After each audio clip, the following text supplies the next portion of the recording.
Hey guys, how's it going? Good morning. Let me set up this room real quick and then we can get started. So let me just go ahead and set this up, send up the link to you guys, and then we should be good to go.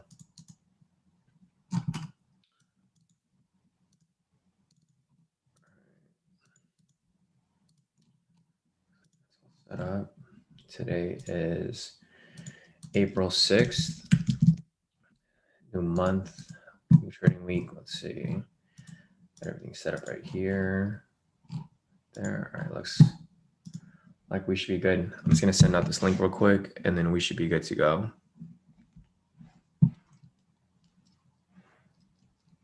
All right, grab this link, load up my FTMO. Perfect.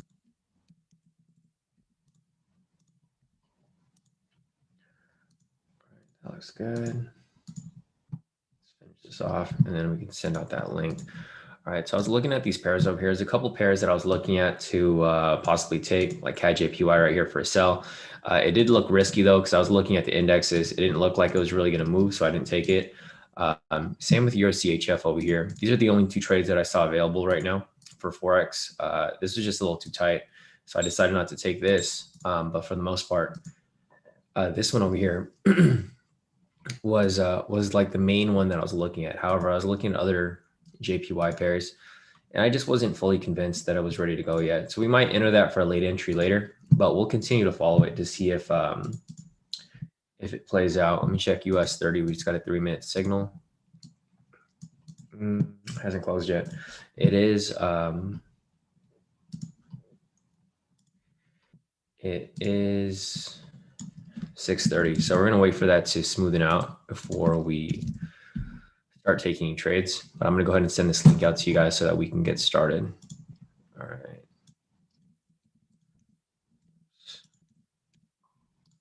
Post that up there. Send this over to you guys here.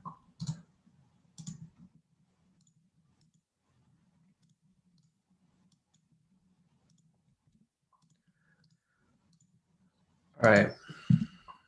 Looks like everything's pretty much sent out for the most part.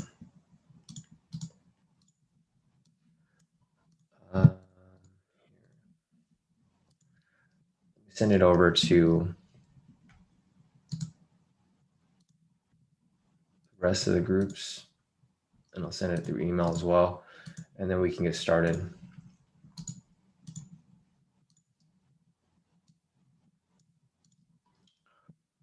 All right, send this over to social media and email, and we should be good to go, guys. Just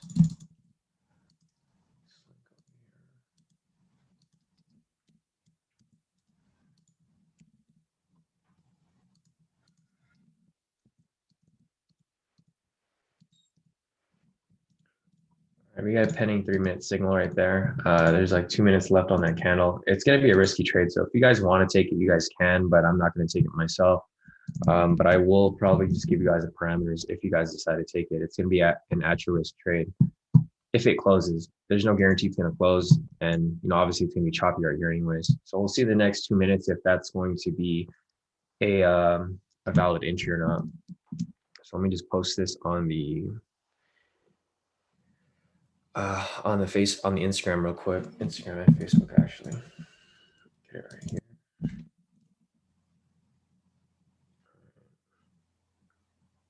Screenshot that.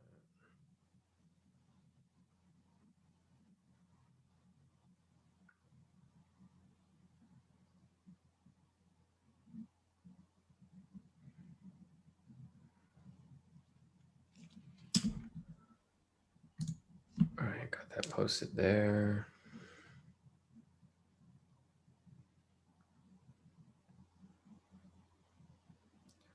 Lastly, the Instagram real quick, and I'll get you guys a Zoom link.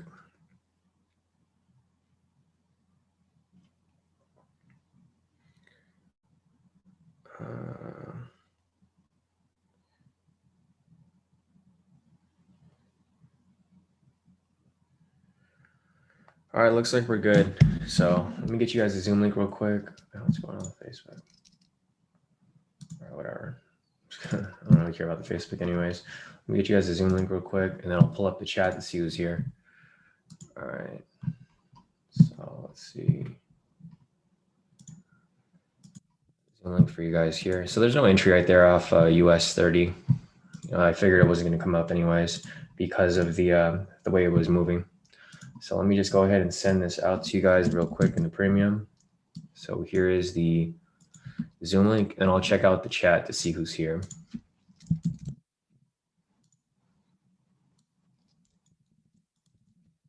All right, there you go, guys. I'll let you guys make your way in, and then as you guys make your way in, we can start looking for trades. So let me check this out real quick.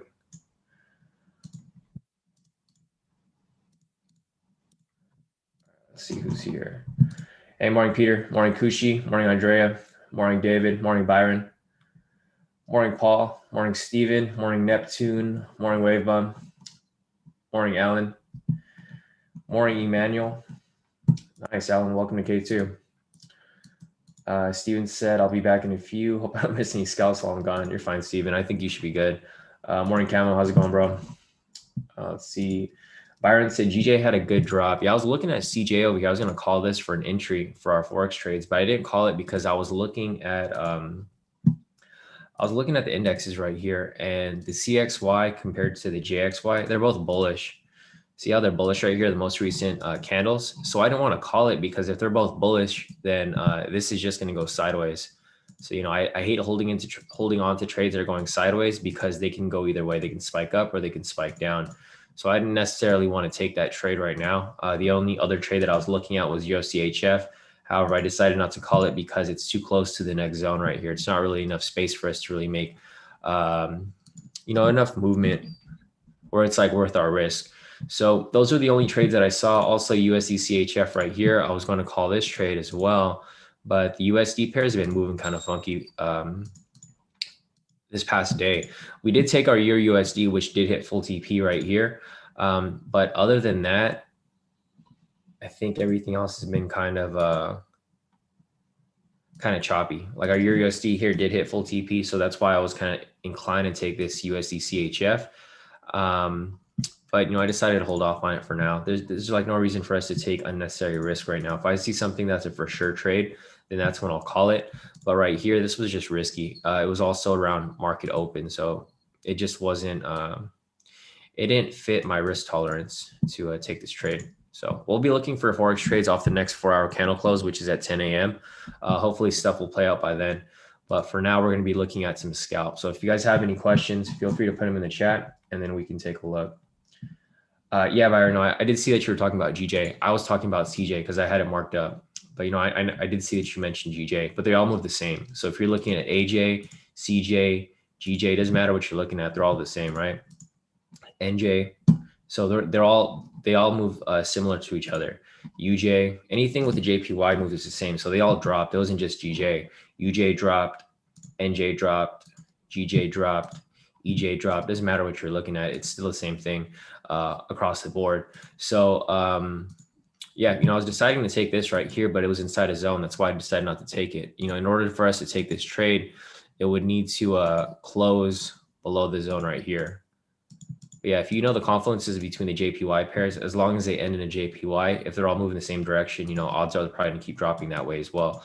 But I was looking at GJ as well here. So I was looking at GBP, or it's BXY, JXY. It's the same thing, right? See, they're both bullish right here. So they're having that temporary drop, but they're both bullish right here. You can see that it's a bullish candle, and it's also a bullish candle for the JXY as well. So with that right there, this is probably just a temporary drop. Like this probably isn't going to drop very much. It's going to come from here and it's just going to bounce back. It's either going to do this. It's going to come here, then just consolidate this way, or it's probably going to bounce back up. That's why I decided not to take it, because all of the JPY pairs are moving the same way. Yeah, definitely. No problem, Byron. Thanks for letting me know, because I wasn't even looking at GJ. But now that you mentioned it, it lines up with the same analysis that I had for CAD-JPY over here. The only problem is, like I mentioned, like both of the assets are both bullish, right? So it's just too risky for us to want to take that trade right now. So we're kind of holding off. But I'll take a look at that a little later, Byron. And if it looks good, then we will we'll definitely take a look at it and maybe take it for a late entry. So let me see the questions up here real quick. And I'll reanalyze it for you as well, Byron. So let me see, Byron, GBP, JPY, and let me see if there's anything else over here as well. Paul is in a GU, so I'll take a look at GU as well. Paul, GBP, USD. Let me see if there's anything else right here. I think I saw another question down here. Paul for USD CAD. All right, cool. So I got a couple questions here, or I guess not questions, but pairs to look at. We have one pair for Byron, which was GJ. I'll reanalyze that from scratch so that you guys can see my whole thought process behind that trade or behind that idea. So I'm going to look at GJ. I'm also going to look at GU, and I'm going to look at USD CAD for Paul. So other than that, I think we're good to go. But we'll also be bouncing back and forth between US 30 to look for some possible entries. So there's an entry right here, guys. Actually, if you guys want to take this entry right here, this candle closes in about 6 minutes. I'm going to consider this a risky trade, but I don't know. We'll see. I'm going to think about it first because it looks like it could be a good sell scalp right here, but it is still early in the market. It's only like 6:44. So generally, the market still tends to move a little funky for the first hour or so. So it's probably going to move a little funky until like 7:30. But after that point, it should be good to go. So if this candle, so here's one thing that I'm looking for. If this candle closes below the structure, it's going to give a confirmation that it's breaking and closing past the structure. If that becomes the case, then I'll probably take this for a scalp here. And I'll put the requirements here for the K2 snipe strategy for you guys who are brand new here. This is US 30, 10-minute time frame. So first, you just want to confirm wick rejection off K2 pivot to confirm wick rejection off K2 SR zone. And lastly, confirm wick rejection off, confirm wick rejection. Sorry, guys, got another wick rejection off K2 pivot. Does not touch body. Damn, man, every time someone joins the Zoom, it freezes the screen up. It doesn't touch candle body. And then lastly, enter on the open of the following candle. So looking at this right here, like I mentioned, if it closes below here, then it should be good to go, but it doesn't look like it's going to close below there. You can see the erratic movement, right? It's bouncing up and down. That's because the market usually moves like that after New York Stock Exchange open. That's why we're kind of hesitant to take trades right away. We want to wait for that confirmation once the market is smoothened out, or we take these trades. So we got about 4 minutes left on this candle. And then we got about 2 minutes left on this candle. So I'll go ahead and take a look at GJ real quick. I'll analyze it from scratch. I'm not going to put the requirements here because I got to do this pretty quickly. I only have a few minutes. So I'm going to delete everything off the chart, zoom out from this point, and I'll start my analysis by drawing market structure. So I'm going to go ahead and draw market structure by turning on the K2SR indicator. And from there, I'm going to that down there, and I'll just draw some messy zones right here. I'll do this really quickly because, like I mentioned, we're scalping right now, so I don't really have time to really analyze stuff for you guys in detail. I'll show you guys my price. It'll be pretty quick. You guys can see that I can analyze pairs within like a few seconds, if not a few minutes, if it gets a little complicated. But first and foremost, I draw market structure right here, and I use the K2SR indicator to identify where market structure is, right? It makes things a lot easier because you just turn on the indicator, and from there, you just draw over the zones that are provided for you using my indicator here. So I turn that off. Once I take this off, I identify market structure, right? You can see that price broke into, here we can set up this right here as well. You can see that price broke into this area right over here. So this is not important because price is currently above this area. So all that's important right here is going to be this area right here, right?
Hey guys, I'm back. Sorry, there was internet connectivity issues. It tends to happen around the clock for whatever reason, but here I am back. So let me just fix this real quick.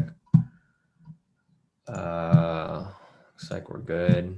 Let's mute everybody. All right, so going back to analysis right here. Sorry, let me just go back to US 30 and see if those trades over there closed. It didn't close, so no entry there.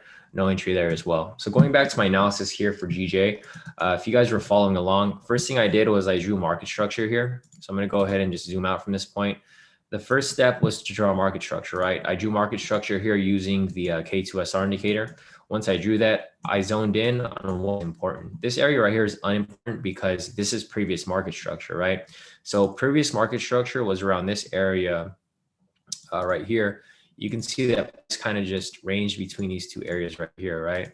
As soon as price broke up to this area, this became new market structure. So that's why I drew this vertical line right here to pretty much fence off what's important and what's not important. So looking at this here, once we have the current market structure, the next thing I'm going to do is turn on the momentum indicator to identify the direction of price. So looking at this right here, we had a rejection from this point.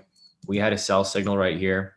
The next thing we're looking for is for price to break and close past this structure right here in order to provide for an entry. Once price breaks and close past this structure right here, we can take a short position and then we can ride this to the next zone down there for about 100 pips, right? So this is pretty much my analysis for GJ. And this is the reason why I wouldn't have taken this trade just yet. I would have just waited for it to actually confirm that it's going to drop from that point. So if this drops in the next 3 hours or so, that's when the next 4-hour candle closes. This is when we would take the trade. So yeah, this is pretty much my analysis for GJ right here. And you can see the last time that it played out was, I mean, it goes both ways. So you don't have to take the sell. You can also take the buy. Like you can see, for example, here, we had a rejection from this point. We had a buy signal right here. And then from there, what do you think happens? It pushes up to the next structure, right? As soon as it breaks structure again right here, what happens from that point? It pushes up to the next structure, right? So that's basically what we're looking for here. We're waiting for price to break and close past the structure so that we can take that sell. And that's pretty much my analysis for GJ right now. So other than that, let's go back to US 30, see if there's any entries here. No current entries here for a sell. We might be looking for a buy. If we end up getting a rejection from this area down here, and we'll start looking for a buy instead of a sell. Let's go to the 3-minute real quick. Nothing here on the 3-minute either. So yeah, we're gonna be waiting for these scalps, guys. Other than that, let me keep looking at the rest of the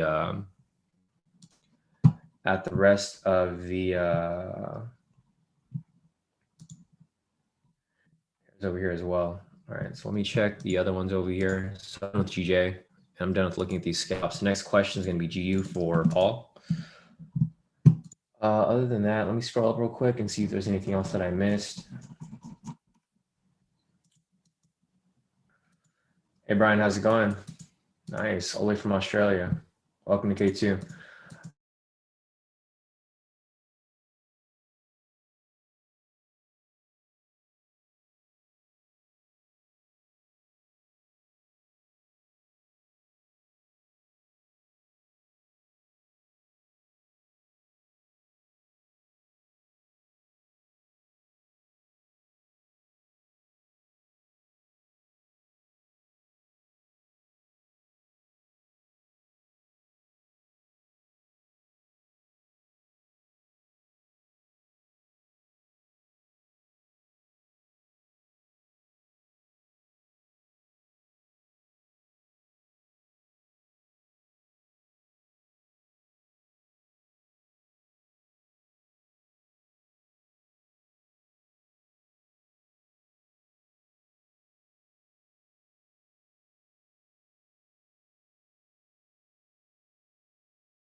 All right, guys, I'm back again. Stupid internet connection. I don't know what's going on with the internet connection, guys. This happens like once every month where, I don't know, the local internet's like, is like having issues, but I'm back here. So let me go ahead and take a look at this right here. Yeah, I'm still looking for these entries here on US 30. We have this big bullish move right here. So it looks like we might be looking for some buys. today. So we'll be looking for some trades off that. Let me see if there's anything else here as well. Nothing right there. Let's see. Oh, here's a daily entry. So if you guys sat in on my live session yesterday with Jasmine, I didn't look at, I marked this up over here, and I actually, it played out exactly how we thought it would. So I marked this up like in the middle of the day, actually, like somewhere over here. And we were looking at the daily entry. So I marked this up, mentioned that price goes one way, and then from 10 to midnight, usually the other way. So as you can see, I mean, I'm kind of shocked too that it played out exactly how I marked it up, because I didn't even touch this. But then it ended up going up exactly what I thought it would. And then from this point right here, it consolidated until it started to decide its direction. So if you guys sat in on the session yesterday, it played out perfectly fine. And this is probably going to be one of the setups, because now it's just consolidating. So once we get the actual momentum signal here, so we do have one right here for a buy. If you guys want to take this daily entry right here, I mean, you guys can. I think it's going to be a risky trade, realistically, but I will. I'll mark it up for you guys. So let's see. I'm trying to figure out what's causing this bullish move today. Let me see. I think there was news this morning, right? Someone mentioned news. No, actually, there's no news this morning. No news. Check CNBC real quick. Yeah, you know, I don't really see much here causing US 30 to spike up like that. But anyways, this would be the daily entry right here if it does close. So if it does close, I'll give you guys a daily entry. And then I'll be looking for some more scalps here as well as we continue on. So no scalps here for the 10-minute yet, because the pivot is touching the body right here. So it doesn't fill the third requirement. And same for the 3-minute over here as well. There's just no, there's no entry that's available yet. So we'll be looking out for that right here. This is going to be a new strategy that me and Josh have been working on. I mean, it works pretty well, guys. So I think you guys would probably like this. I'll show you guys what it is later. We're not done working on it yet, but me and him took this trade yesterday and we hit our full TP off of that. Basically, it's Josh's snipe strategy, but there's a couple different requirements that we use here, and it's done on the 1 minute. So basically, the way that I look at these US 30 scalps now is I go from the higher time frame, like the 10-minute. If I don't see any scalps on here, I go down to the 3-minute and use Josh's 3-minute scalp there. And then from there, if there's nothing there, I go to the 1 minute. So me and Josh have been working on this new strategy right here, which has been working pretty good. Like, as you can see right here, like, look at all these full TPs. Pretty easy, right? It's pretty simple. It works pretty well. I mean, it doesn't always hit, but for the most part, it does. So even right here, stop loss is like 500, TP's 25. I mean, it looks like all of these literally hit all full TP, right? So full TP right there, full TP right there, full TP right there. And this would have been a loss. I mean, it happens sometimes, right? You're not going to win every single trade, but majority of the time, this trade does work. So me and Josh will probably introduce this to you guys once we figure out, you know, all of the details and stuff. But you can see here, 1 win, 1 loss, 2 wins, 3 wins, 4 wins, back to back to back. So this strategy works very well, and it helps us trade when there's no trades on the higher time frames. So we'll be looking for this. Yeah, no, exactly. I just saw Josh's message. So Josh just messaged us here. He said, KT, that was a loss because it was too early Asia. But yeah, no, definitely. So we have another one that we're going to be introducing to you guys here in K2, which is obviously, you know, it's a crazy good strategy. Like, and I know a lot of you guys get impatient. You guys don't want, like, you guys can't wait for trades. So this is going to be perfect for you guys because it just hits. Like, I mean, it's such an accurate strategy. Like, check this out. Look how many wins we have here. Another win right there. What else do we have? Another win right here. All right. So we got a lot of wins here using this one strategy. I think the win rate on this strategy is pretty crazy. It's like super, super high. And this is how me and Josh have been profiting like all day, literally. So like, again, right here, another full TP. We wouldn't take that red one because it doesn't fit the requirements. But yeah, Josh, you know, Josh has been coming up with some crazy strategies. Like every time he sees something, he runs it by me. I test it out myself, and like, check this out, literally all wins. Like if you look at all the entries here, like there's like so many wins here. It's just, it just doesn't, it just doesn't make sense. Like I mean, obviously it makes sense. It works because it's based off momentum. But when he first showed me this, I didn't believe it at first until I did it myself. And I was like, damn, I keep winning these trades. And it works really, really good. So I'll be introducing this to you guys in the K² Premium at some point. I don't know, maybe in a couple of weeks or so. We're going to keep testing it, figuring out what needs to be changed. But I mean, for the most part, it's a pretty solid strategy. Like literally it's on the 1 minute. So you can catch a lot of entries all throughout the day. But anyways, back to US 30 over here. There's no entries available for the 10 minute, 3 minute. So that's where I'm going to be looking for entries here on the 1 minute. If I find a 1 minute entry, like per se, a buy signal or something like that, then we'll probably take that. But other than that, just a sneak peek to the new strategy that me and Josh created here, or not me, I didn't create it. I'm not going to take no credit for this strategy. This is Josh's strategy. So we'll be going over that at some point. So other than that, let me check this real quick. All right, so no entry here. The reason for no entry is because there's no rejection off the structure. So nothing on the 10 minute, nothing on the 3 minute. Looks like we're going to be stuck with the 1 minute entry if we see anything here. But I do have alerts set up, so I will go ahead and take a look once we see what's good. Hey, what's up, Jeff? Jeff said news in 5 minutes, 10 p.m. or 10 a.m. Eastern. What was the news for, Jeff? Let me check real quick. I saw a couple of you guys mention news this morning, but I didn't see anything on my calendar. Let me check this real quick. Maybe it's a light news. Oh yeah, you're right. The Jolt jobs opening. Okay, cool. So that's what you guys are referring to. Yeah, we'll wait for that to play out. Once it plays out right there, then we will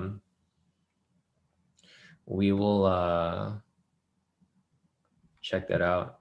Cheryl's asking, how are your momentum indicators so spaced out on the 1 minute? We're using different candles. We're using the Heiken and Shi candles for this strategy here, Cheryl. That's why they look a little different. But this strategy is pretty crazy. It's been hitting like pretty often. So if this ends up continuing to work, then you know, obviously I'll share it with you guys. If I see an entry here, I'll give it to you guys as well. But yeah, I mean, we're just waiting for entries here. We don't see anything available just yet. So I'll go ahead and check the chat out real quick, and then I'll answer some questions for you guys here. Paul still wants me to take a look at GU and UCAD. So I'll take a look at both of those. But let me scroll up and see if there's anything else that I'm missing real quick. Oh, okay. I see your message there too, David. So thanks for confirming that. Steven's asking, is this gonna be a scalp for GJ? No scalp there. Yeah, guys, sorry, I just saw your message, Terrence. The video, I don't know what's going on with the video quality, guys. Like sometimes the internet connection is a little choppy around 7 a.m. This usually happens in the winter because it's too cold. I think today is cold here in California. It's considered cold because whenever it gets cold here, that's when the internet connection gets kind of funky. And I mean, it looks cold outside right now, but I don't know how cold it is outside. But I think that's what's affecting the internet connection in the area. So other than that, let's see what else we got there. Yeah, so Jeff just mentioned the job opening. The jobs opening news right here. Oh yeah. So it was actually really positive. So that's probably going to keep pushing US 30 up. So previous was 6.92 mil. They were forecasting it to be less. It was actually very high. So we'll see how that ends up playing out. Yeah, no entry here yet off any of these. But when we do see some entries, we'll take them. Let's see what else we got over here.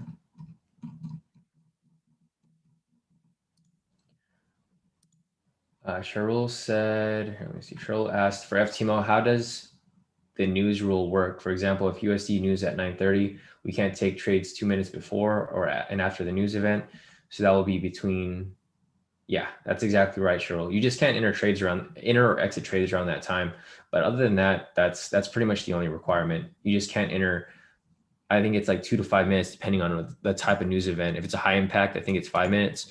If it's a medium impact news, I think it's like 2 minutes. So it shouldn't be too bad because generally we don't enter trades around that. We don't enter or exit trades around that time, anyways.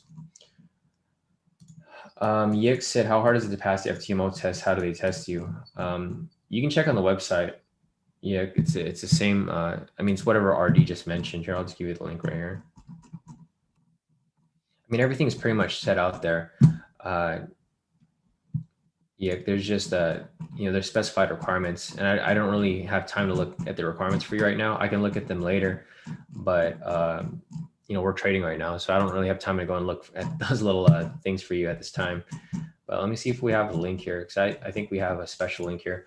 I don't know if this link still works, but when I first signed up to FTMO back in May, there was like a discount that went around for FTMO, where you can get like a discount to sign up. I'm not sure if it still works, but that was like last May when we were using it. All right, let me scroll up real quick. Nice. Yeah, Jeff mentioned that ES is testing all-time highs of yesterday. I could see that too. It's testing the same for US 30. I think it's gonna push up there at some point. We'll see. It's probably gonna be bullish. Let's check the sentiment real quick. Yeah, sentiment is still 70%. It looks like, or 67. So actually, it might start to balance out, unless sentiment starts to get short again. I think as we get closer and closer to this all-time high up here, that's when sentiment is going to start to get more towards the short side, because a lot of people are going to try to sell off this area. Like they'll have sell limits up here, and then as soon as that price reaches that point, it's going to hit some liquidity there. It's just going to fill everyone's sell orders. So we'll be following the sentiment. We'll see how it plays out. But I think for the most part right now, we're just going to be looking at US 30 for some buys currently. Roosevelt wants me to take a look at gold. So let me see. We got Roosevelt over here.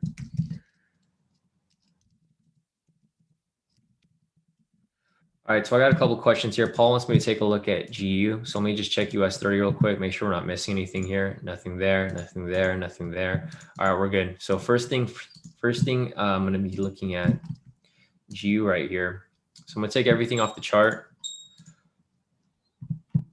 3-minute signal. No, we're good. All right, so for GU right here, I'm going to clean up the chart, delete everything off the chart, zoom out from this point. First thing I'm going to do is I'm going to draw a market structure here. So I'm going to go ahead and turn on the K2SR indicator, and then I'm going to draw my market structure here to identify, what's important and what's not important. So we got this right here, this right here.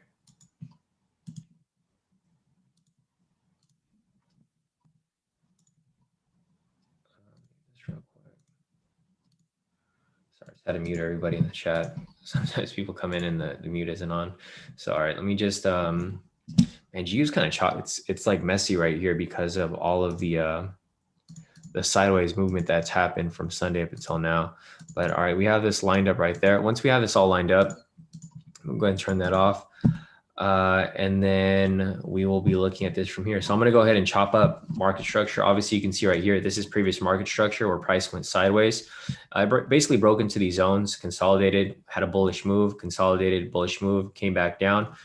Strong consolidation within this area right here. And then as soon as price broke into this area down here, it created a new zone. So what I'm looking at here looks like, I'm trying to figure out what's important here and what's not. All right, so I'm gonna go ahead and delete this right here. I think what's important from this point is when price broke into this zone right here. So it looks like realistically, if you were to chop this up right here, this would be a separate market structure. Let's see, price broke into that area there.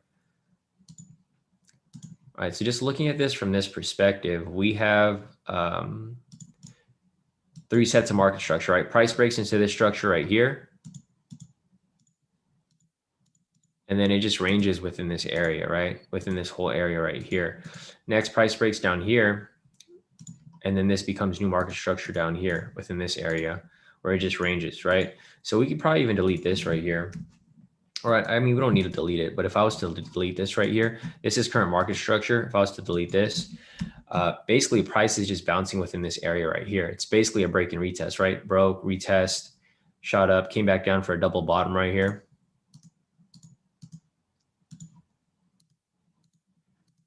So there's two things that can happen. The first thing we're gonna do is turn on the momentum indicator. Right here, we have a bearish momentum, right? Because we have a sell signal right here. So looking at this point over here, I'll show you guys my analysis from different perspectives. So let's move this up right here. We have a rejection from this point. We have a sell signal right here indicating a bearish momentum. So with that said, price is currently at this structure right here, right? Price can do one of two things. Price can either bounce from this point and shoot back up to test that area above there, or price can break below here and close below here, creating a new market structure, right? If this ends up happening right here, then we could draw another vertical line right here, and this will be considered new market structure, and then we can take this for a short and then write it down to this next structure down here, right? That's going to be one scenario. However, this doesn't necessarily need to play out. What can also happen is price can bounce off this area right here, provide a buy signal somewhere around this area. And then from that point, once it fills that buy signal, it can continue pushing up from this point to continue its move, right? Because it never finished its move right here. So for example, we had a buy signal right here. So if you were looking at this prior, so if I just delete it, or I can just go back to here. If we go back prior to like right here, this move right here didn't complete yet. We had a rejection from this point. We had a buy signal right here. Price broke and closed past structure right here. So technically this full move was to move from here all the way up to this area over here, right? Which didn't complete yet. It got halfway there and then it came down. And if you match this up with our trade with Euro USD yesterday, it actually went all the way up, and that's how it hit our full TP, right? The same analysis. We had price reject off this point, buy signal, breaking close past structure. We took that buy, full TP for 50 pips there. GU didn't have the same, it didn't have the same outcome, but this move hasn't completed yet. It could still bounce off this point and shoot up even higher to finish that move up, right? Looking over here, it's the same pattern that I was mentioning for that sell. If you look at GU right over here, I'll just delete this right here.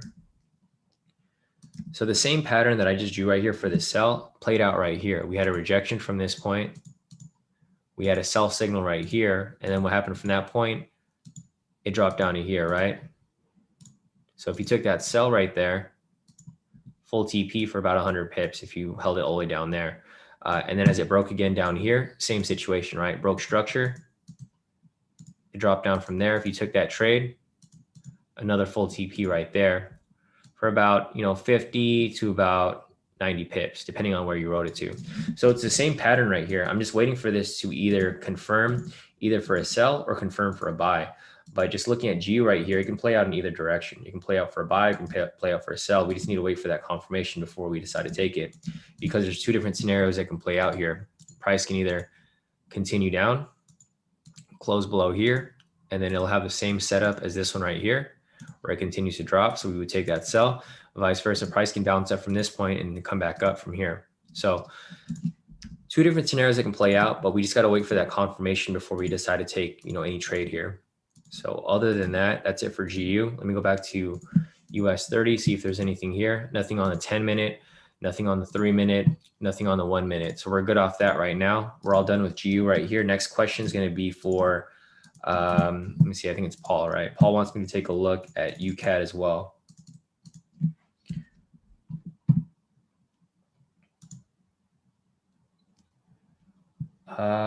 Dave's asking, how can I get my chat back to being on the right side of the screen instead of below it? Anybody? Sorry, Dave, I'm not really sure. Does anyone know how to fix that? You could probably just reload your,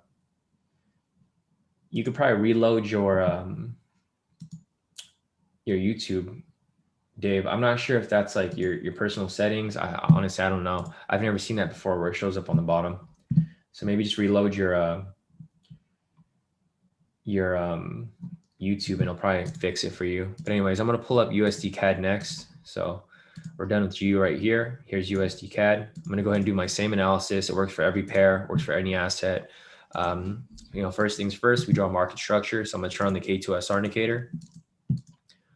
Once I have this on, I'm going to go ahead and draw my zones for you guys. So we got one up here, and you guys can see how easy and how quick it is to draw these structures, if you have the K2 indicators, because it pretty much takes out all the guesswork. Because I do see a lot of people where they draw structures and it takes them like hours to draw structures, right? For me, I did this in like 2 seconds, right? I turned that off and there's my market structure perfectly drawn.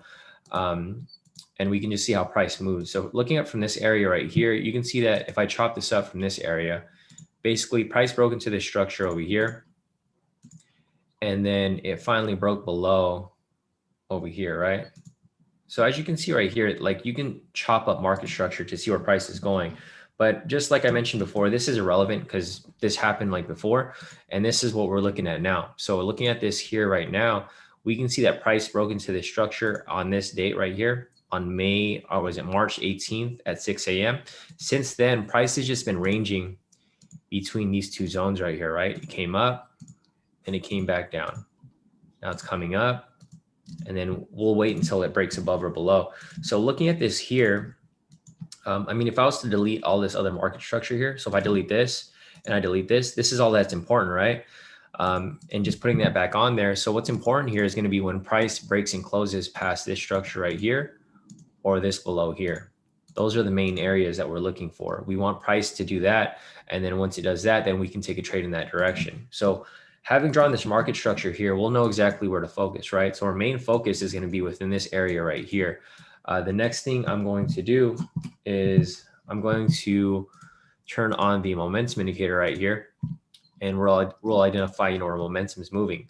So right here, we have a sell bias because the most recent signal is a sell signal, right? However, this doesn't necessarily mean that, sorry, I'm getting a bunch of messages on Telegram.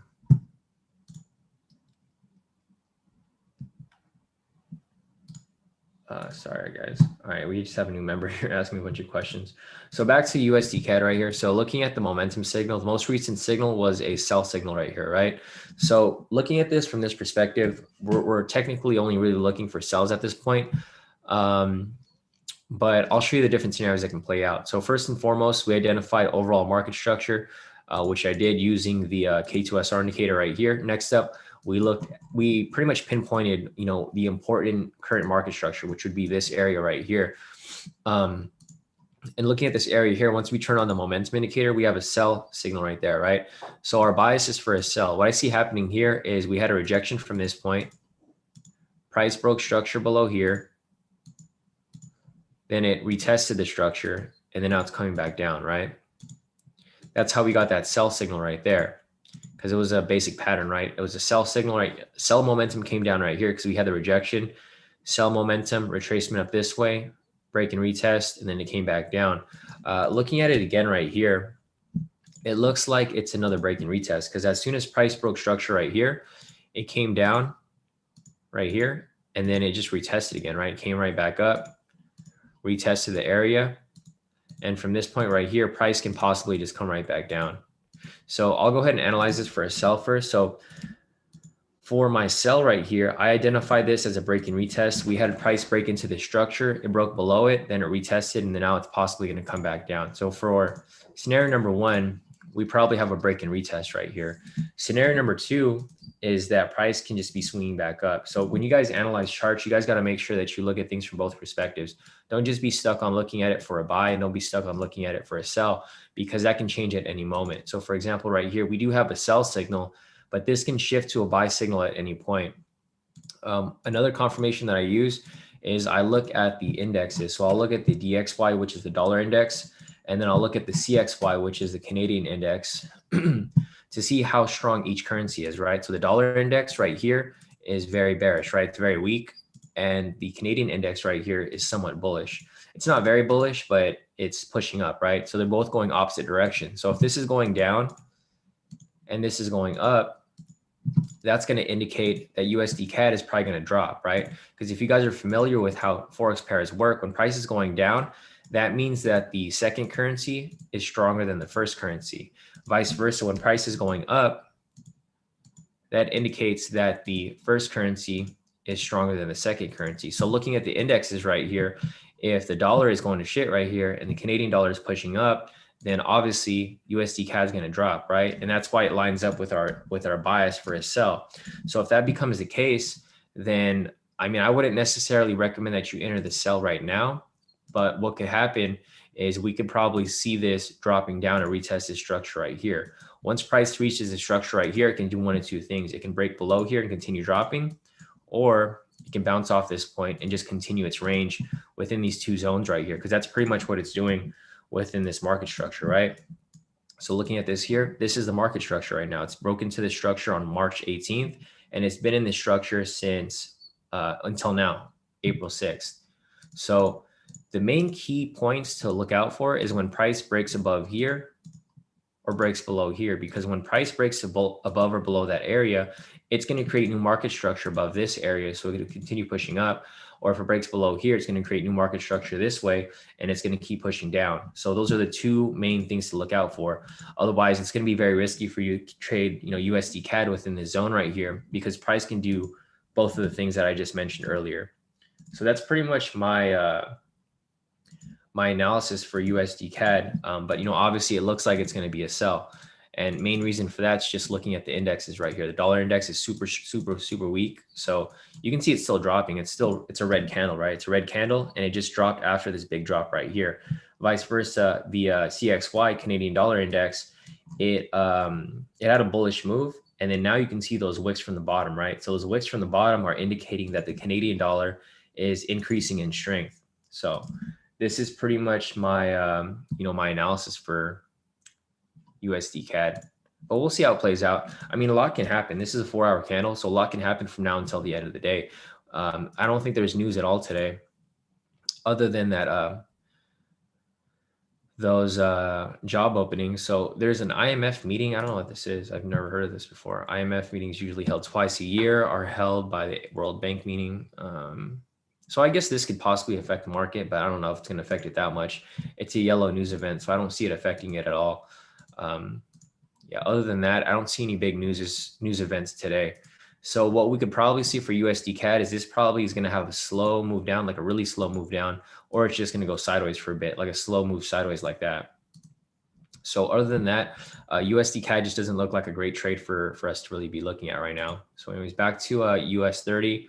No entry there, no entry there, and possible, I mean, there's no entry here right now, but possible entry off this, Josh, off the 1 minute, if it ends up closing. Let me check my alerts for the 1 minute. I want to see what it looks like.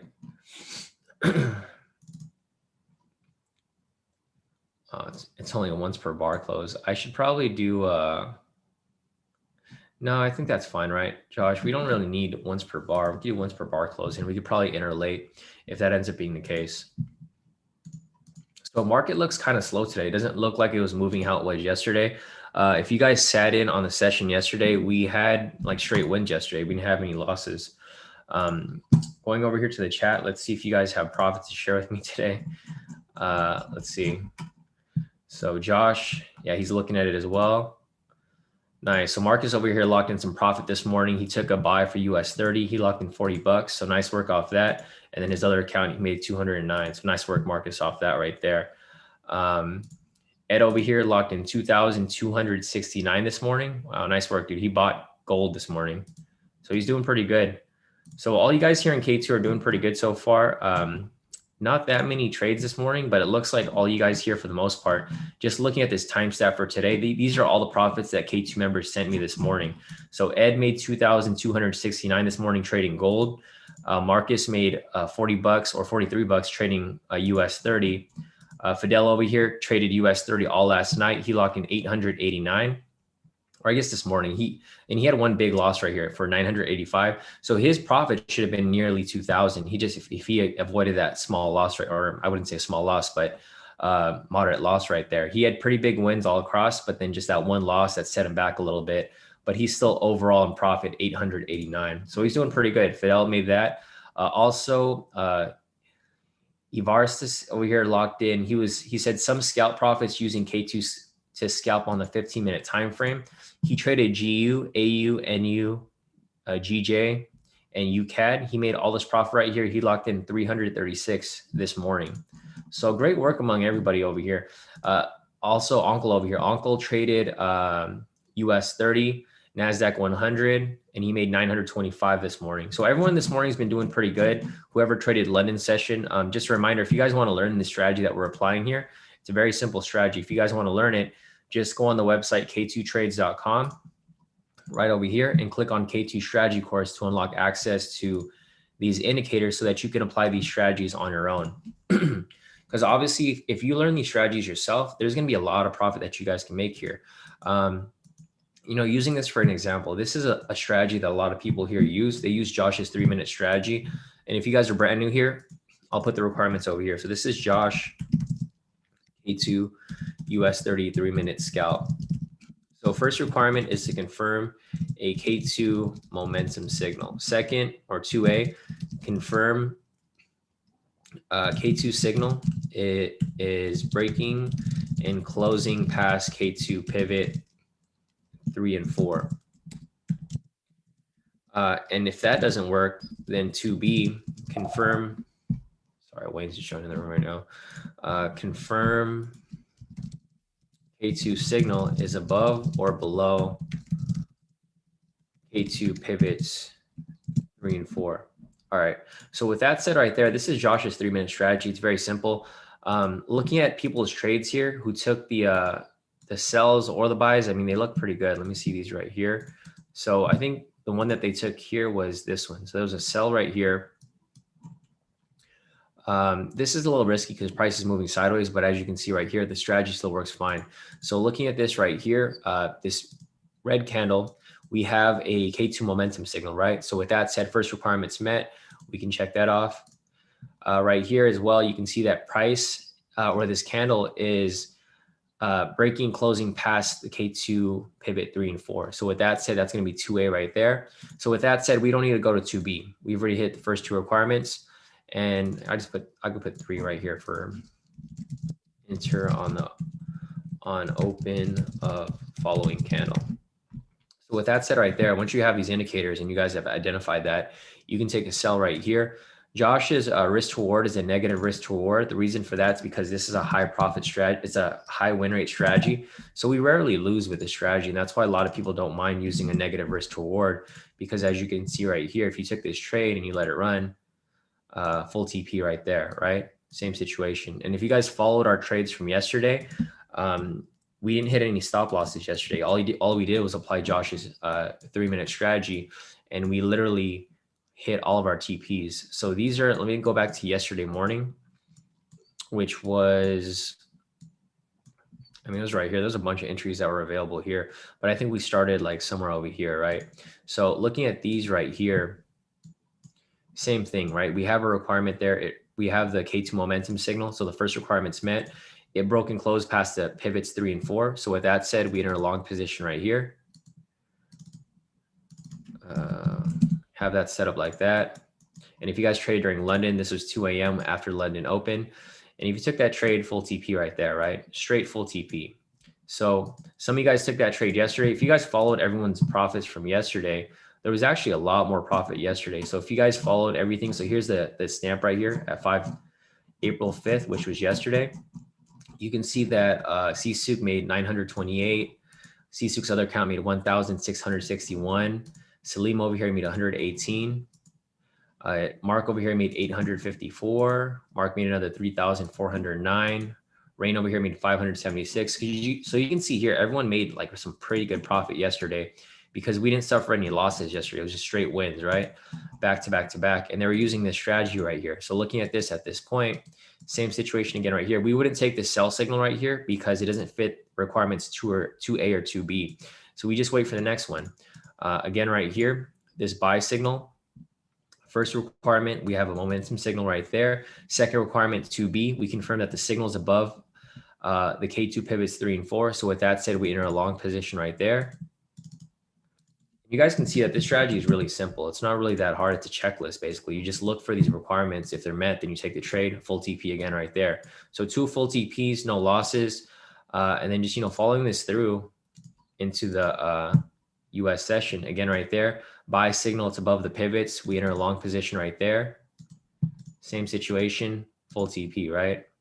So it's really simple, guys. It's not that difficult. So if you guys want to learn the strategy and profit like everyone else in K2, it's available to you guys. The opportunity is there. If you guys want to take it, it's up to you. If you guys don't want to take it, it's fine, because we're still going to keep applying it and we're going to keep profiting while you guys watch us profit. Unless you guys want to just copy my trades as I call them live, which you guys can do that as well. But obviously you guys can see here, even my profits weren't that amazing, right? Like my profits from yesterday, let's see. I locked in 759 on my one account. And then on my other account, I locked in 2,697. So I only took 3 trades and I made about nearly 3,000 bucks, and then 2 trades on my other account. So if you combine 2 of my accounts from yesterday, I made a little over 3,000. But looking at everyone else's profits from yesterday, there were some people here who were locking like way more. Billy locked in 3,446. Sisuk, he had multiple accounts where he locked in a couple thousand each. John over here locked in 2,446. So obviously, if you guys have the strategy, you guys can apply it yourself and you can make a lot more profit on your own time. You don't have to wait for me to call trades for you. Same with Sisuk over here, see 4,000. Like everyone in K2 made more profit than me because they were applying the strategy more than I was. So right here, 1, 2, 3, 4 back-to-back wins right there. I think we had another one over here. Yeah, another one over here as well. So again, right here, another buy signal. It's above the pivots. It's basically a trend trade. This right here, let's see. There you go, full TP off that one right there. And then there's another one right here as well. So as you guys can see, there was like 6 back-to-back wins for all of these pairs here. So if you're applying the strategy, you would have hit full TP for all of them right there, right? Because it's only 25 pips or 25 points, which is equivalent to 250 pips. So right there, you can see 1, 2, 3, 4, 5, 6 back-to-back wins. Looking at Sisuk's trades over here, or anyone's trades here, actually, Josh, he's the one that created the strategy. So if you guys know Josh in the group, this is Josh. He created the strategy. He has 1, 2, 3, 4, 5 wins right here. So he literally took all of these trades here, 1, 2, 3, 4, 5, 6 actually. And he locked in a total of 1,532. So as you guys can see, if you guys want to learn the strategy, it's available to you guys. If not, that's completely fine. We're going to keep applying it. If you guys just want to copy the trades while we're here, you can. But if you want to maximize your profit potential, obviously you guys are going to have to learn the strategy. So other than that, that's it for this. And that's what we're waiting for here. Right here, we have a sell signal, but that's only going to fill requirement number 1. Requirement number 2 is that it breaks and closes past these 2 pivots right here, right? It doesn't look like that's going to happen. So with that said, we're probably not going to take that sell. And the third requirement, or a 2B requirement, we want to confirm that the signal is above or below. So if it's a sell signal, it has to be below. If it's a buy signal, it has to be above. So with that said, none of the requirements are going to be met. So we're not going to take that even if it is a sell signal. Other than that, we're going to be looking for this strategy right here as well, which is our original scalp strategy. So we'll go ahead and wait for that. So what we're looking for right here for this nice strategy is we're looking for a rejection off this pivot right here. We need a wick rejection off that pivot and structure. When that happens, then we can start looking for a possible buy. Let's see. So I think other than that, I think that's it for right now. So I'm going to show you guys the most recent entry. We wouldn't have entered any trades in this area right here because it's too choppy, right? You can see the choppiness between the candles. But looking at this right here, this is going to be the most recent entry from last night. So looking at these requirements over here, we confirm a wick rejection off the K2 pivot. It's rejecting off the green pivot right here and the yellow pivot. We also confirm a rejection off the K2SR zone, which would be this zone right here. And then lastly, we just want to make sure that the pivot isn't touching the body. So if I rewind to that candle right there, you can see this green candle. All requirements are met, right? Wick rejection off the pivot right there. Wick rejection off the structure right there. Just make sure that the pivot isn't touching the body. It's not. So right there, all 3 requirements are met, right? So we enter on the open of the falling candle. This one has a different risk to reward. This is a flat 50-50. So it's about 500 pips both ways. And then if you were to let this run right here, let's see, there you go, full TP, right? So as you guys can see, our scalp strategies here are pretty accurate. And these are the main strategies that we use. We use the 10-minute snipe strategy, and this works on all assets. It's not just US 30. It works on all assets and all time frames. But that's pretty much most that, like, that's all we really apply here. We apply the scalp and we apply Josh's scalp as well. And that's pretty much how everyone here makes profit every day. So other than that, we're still waiting for some entries at this point, but we just don't have anything that's available right now. Nothing here on the 1 minute, nothing here for Josh's strategy, and then nothing here as well. So the next question that we have on the list is gold for Roosevelt. So let me check that out real quick. Let's see. Yes, let's see. Roosevelt is in a buy. So let me take a look at that real quick. Hey, morning, Jasmine. How's it going? All right, perfect. Let me pull up gold for you real quick. So I'll go ahead and analyze gold for you guys over here. So I'll pull up gold real quick. Let's see. David said, Americans love US 30, LOL. Brits love FTSE. Well, yeah, because US 30 is a US asset and FTSE is a UK asset. That's why people in UK like the UK 100, because it's like your asset, right? It's open during your time. So if you're trading UK 100 during the London session, it will make all the sense for you to trade that. Same with the US session. We trade US 30 because it's during the US session. So that's the main reason why we like US 30. And that's the reason why people in the UK like the UK 100. So let's go to gold real quick. So looking at this right here, I'm going to go ahead and delete everything off the chart. I'm going to zoom out from this point. Good morning, Sam. How's it going? All right, here's the first things first. I'm going to go ahead and draw market structure. So I'm going to turn on the K2SR indicator right here. I'm going to go ahead and draw. Oops, let me delete that. I'm going to go ahead and draw my zones for you guys. So we got this right here. We got this right here. And I'll do this pretty quickly. It's kind of irrelevant at this point because price is way down here. So we're not really focused on these zones above here, but I'm going to go ahead and draw them anyways, so that we have reference for those moves right there. All right, so I'm gonna draw this right here. Yeah, Marjeet, morning. Let's see, we got everything right here and right there. All right, so once I draw that market structure, that's the first step. We draw overall market structure. You can see that price pretty much bounces from all these areas over here. And then, so basically price breaks into the structure. It goes sideways for a bit, breaks below, goes sideways, breaks below, goes sideways. It's the same pattern, right?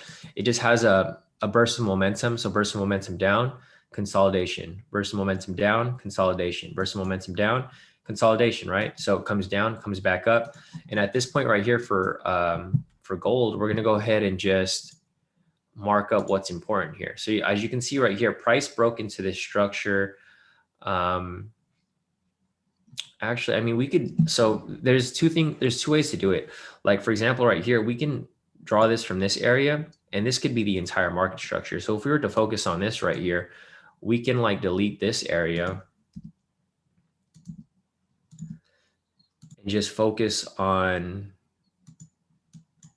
these right here. So if I was to delete everything right here, you can see how clear market structure is, right? So that's why it's important that you draw market structure. And then from that point, you kind of tighten it up into these tighter zones right here. So looking at this over here, actually looks like market structure is actually over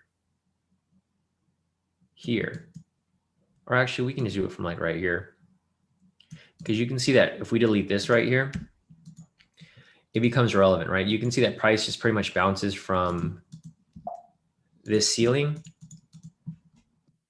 and this floor right here. So we have a ceiling right there, and then we have a floor right here. So price is just bouncing between this area over here for gold.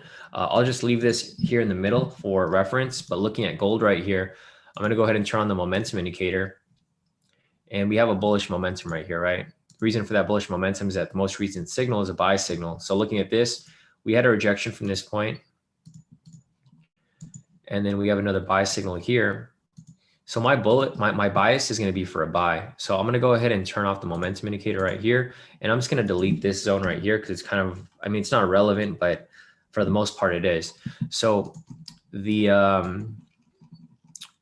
thing I'm looking for at this point, in order for me to want to take this trade, is for price to break and close past this structure right here. Because you can see that price has failed to break above this structure twice already. So on February 28th, it failed to break it. And then again right here, on March 17th, it failed to break it. So this is going to be the third attempt. So when it breaks it above here, if it ends up closing above this area, what do you think is going to happen? When it breaks above this area, it's going to create new market structure, right? So if it creates new market structure, what do you think is going to happen from that point? It's going to have a really big bullish move. You know, we don't know how far it's going to go, but you know, obviously it's going to have a bullish move from that point, because you can see right here, whenever price breaks market structure. So for example, your price came down, it broke market structure, it performed a break and retest. So it broke structure right there, retested right here, and then it dropped from this point, right? So if we were to take a sell from here, full TP right there, right? For about 351 pips for a bigger move. So same situation here. Whenever price ends up breaking market structure, so price comes down, rejects off this point. If we have a buy signal somewhere around here, which we do. So I already saw that coming because I figured, I saw the momentum. We had the rejection from this point. We had a break and close past structure right here. And I figured momentum was going to swing up from this point. So turning on the momentum indicator, if you saw that right there, you could have taken a buy position in this direction as well, and then rode it to this next structure up there for like 470 pips, right? So it goes both ways. Same situation if we have a sell, we just write it this way. Vice versa, if we have a buy, we write it this way. And then same situation, price comes back down. I'm pretty sure there was a sell signal somewhere over here. Maybe this one or somewhere around this area. If I turn this on, actually it was here a little later. So it kind of consolidated a bit, got a sell signal. If you took that sell right there, another full TP right there, right? So that's why for gold right here, this is what I'd be looking for. I'm waiting for those confirmations. The thing with gold is that it's very tricky. So it's kind of hard for you to catch these scalps unless you really, really catch them when they, you know, when they set up. So looking at what was it, Ed's buy earlier? Let me see. Yeah, so looking at Ed's buy earlier over here. Yeah, so Ed took a buy right here at 1737. So if I was to see something like that, let's see, 1737. Actually, yeah, right here. See that buy signal right there? I probably would have taken that right there, and then I would have rode it up to this next structure right here. Right? So he made some pretty nice profit off that little move right there, because his entry was at, let's see, his entry was 1737.90.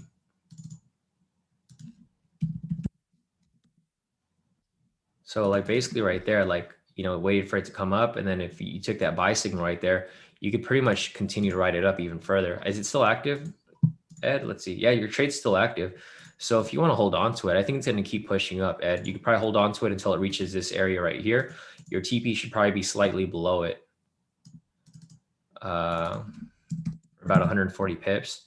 So I would probably have your TP slightly below it like that, because once price reaches this point right here, price can do one of two things. Price can either reject off and come back down and then just bounce back into this range, or it can break above it. And then if it breaks above it, man, you hit the jackpot at that point. Keep shooting up even higher. So that's pretty much my analysis for gold right there. As you guys can see, you know, it's pretty simple. Like once you guys have the K2 indicators and understand how I trade, I keep things as simple as possible, because in reality, trades can only go one of two directions. Price can go up or price can go down, right? There's no reason for you guys to overcomplicate trading. I see a lot of people overcomplicate trading all the time. And in reality, you're either right or you're wrong. Like price can go sideways for a bit, but what happens after it goes sideways, right? It goes sideways for a bit. It's eventually going to have to go up or down. So as long as you have a good setup, you're either right or you're wrong. And the thing is, we're mostly right. So, you know, obviously what we're doing here works.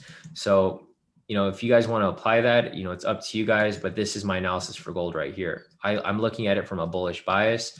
But like I mentioned, you know, price either goes up, it'll go sideways for a bit, but once it goes sideways, it's either going to go up or it's going to go down. And as long as you analyze things properly, if I turn on the momentum indicator, See, we got a sell signal right here. Well, we had the rejection from this point, went sideways. We had the sell signal right here. So if you followed my strategy here, you would have won this trade, right? We wouldn't have taken the buy there because there's no rejection off any of these points. So in reality, guys, like you guys don't have to learn to trade from me. You don't have to trade the way I do, but keep in mind that don't overcomplicate trading, because if you overcomplicate trading, you're just going to miss trades that are perfectly good trades. And you know, there's, like, you can see here, if you look at the chart anywhere, price only goes one of two ways. It goes up, it goes sideways, but once it goes sideways, it either goes up or it goes down. So you're either right or you're wrong, right? If you turn the momentum indicator right here, we would have been right? Because price went sideways. We had our sell signal right here. If we took that sell, what would have happened? Full TP, right? So, I mean, if you guys want something that's easy, that actually works, it's available to you, like I mentioned, but you guys don't have to use what we're using here. I mean, we're going to keep profiting whether you guys use it or not, because we all use the same strategy here, and it's been working for us for years now. So other than that, yeah, if you guys want access to it, just go on the K2 website, k2trades.com, click on K2 strategy course right here, and then you can get access to the indicators. Back to US 30 over here. Okay, we got about 5 minutes left on this candle. If this candle closes right here, it looks like we're going to have a buy scalp that's possibly available. I don't know if I want to take it because it does look risky. Price just looks too choppy right now. Yeah, I'm not sure if I'm really going to want to take that trade. We'll keep looking out for it, but I think personally myself, it just looks too choppy. I don't like trading when it's when price is too choppy. I like it when it's directional, right? When it's moving directional like this, I'll take sell scalps, like this sell scalp that I showed you guys earlier right here. I'll take this trade because it looks, you know, it looks good to me. So I would have taken that trade right there. Vice versa, if price is going up like this, I'll take these scalps right here as well, right? We have some buy scalps right here. Doesn't matter whichever buy scalp you decided to take, they all hit full TP. So if you took this trade right here, let's see this green candle right here, full TP, right? 600 pips right there. Again, right here, this green candle, look, there's 3 entries, 1, 2, 3. Doesn't matter which one you take. If you took one of them, full TP. You took the second one, full TP. You took the third one, full TP, right? So that's why you guys have to be very selective with your trades. Not that like earlier I mentioned to keep things simple. Keep things simple, but don't just take stupid trades, right? You guys have to actually think about it, and you guys have to actually, you know, see if the trade falls within your analysis. Just because it's simple doesn't mean that you should take every single trade. I've seen a couple people here who take every single trade, and they are profitable, but if they would have avoided a couple of those losses, they would have made a lot more profit. So just keep that in mind. But yeah, for US 30 right here, we do have a rejection off this. This is going to confirm the wick rejection off the K2 pivot. So right here, you can see this wick is rejecting off the yellow pivot, orange pivot, and red pivot. And on top of that, it's rejecting off this structure right here. So with that said, it fills the first requirement, the second requirement, and then lastly, you just want to make sure that the pivot doesn't touch the body, which it probably isn't going to. So that's going to be a third requirement. And there you go, enter on the open of the following candle. So I'll probably give you guys this trade as an at-your-risk trade. I don't know if it's something that I personally want to take because, or actually I might take it. So I'll set it up for you guys right here. I'll take it with you guys, but why not? The only risk about this is that it's going to be pushing past the, oh no, we got some space. We got some pretty good space up here. So we got 3 minutes left on this candle. The reason why I'm inclined to take this trade is because I'm looking at the 3 minute right here. If we get a buy signal right here, there's going to be another entry here. So we're going to have 2 buy entries. And if there's 2 confirmations, that means that it's probably going to be a good trade. So at first I was a little worried. Now that I see this moving how it is now, this actually looks like a pretty good trade. So I'll be watching both of these right here. This closes in the next 50 seconds. I don't know if we're going to have an entry off that point. But if we do, then, you know, obviously we'll take that trade. So let me just check this out right here. I don't see a signal here. I didn't get one earlier. So I don't think that's ready yet. We got 2 minutes left on this candle. So this is going to come first. There's an entry off this. We got 30 seconds left on this candle.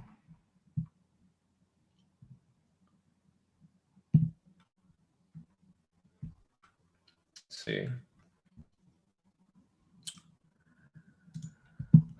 I don't know if we're gonna get an entry on the 3 minute, but it looks like we're gonna have one here on the 5 minute. I mean the 10 minute, sorry.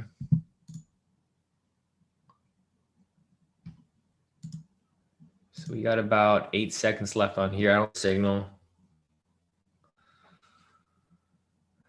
All right, no entry off this yet. We'll hold off on that for a bit. But we do have an entry here off the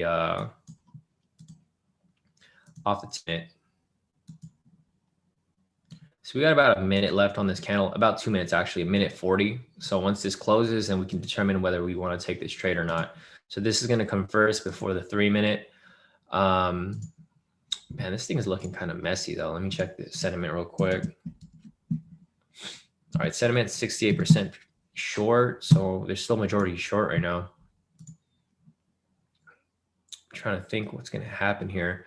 Because this does it looks and feels like a risky trade, but we'll probably be taking it anyway. So let me just go ahead and we got about a minute left on this candle. Just keep in mind, guys, this is a risky trade. So if you guys aren't in the position to take a risky trade, then just skip this one. If you guys are, then, you know, why not take the trade?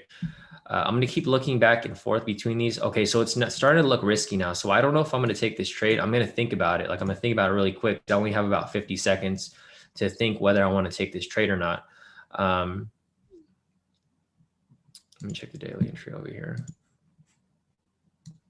Oh, the daily entry is a buy as well.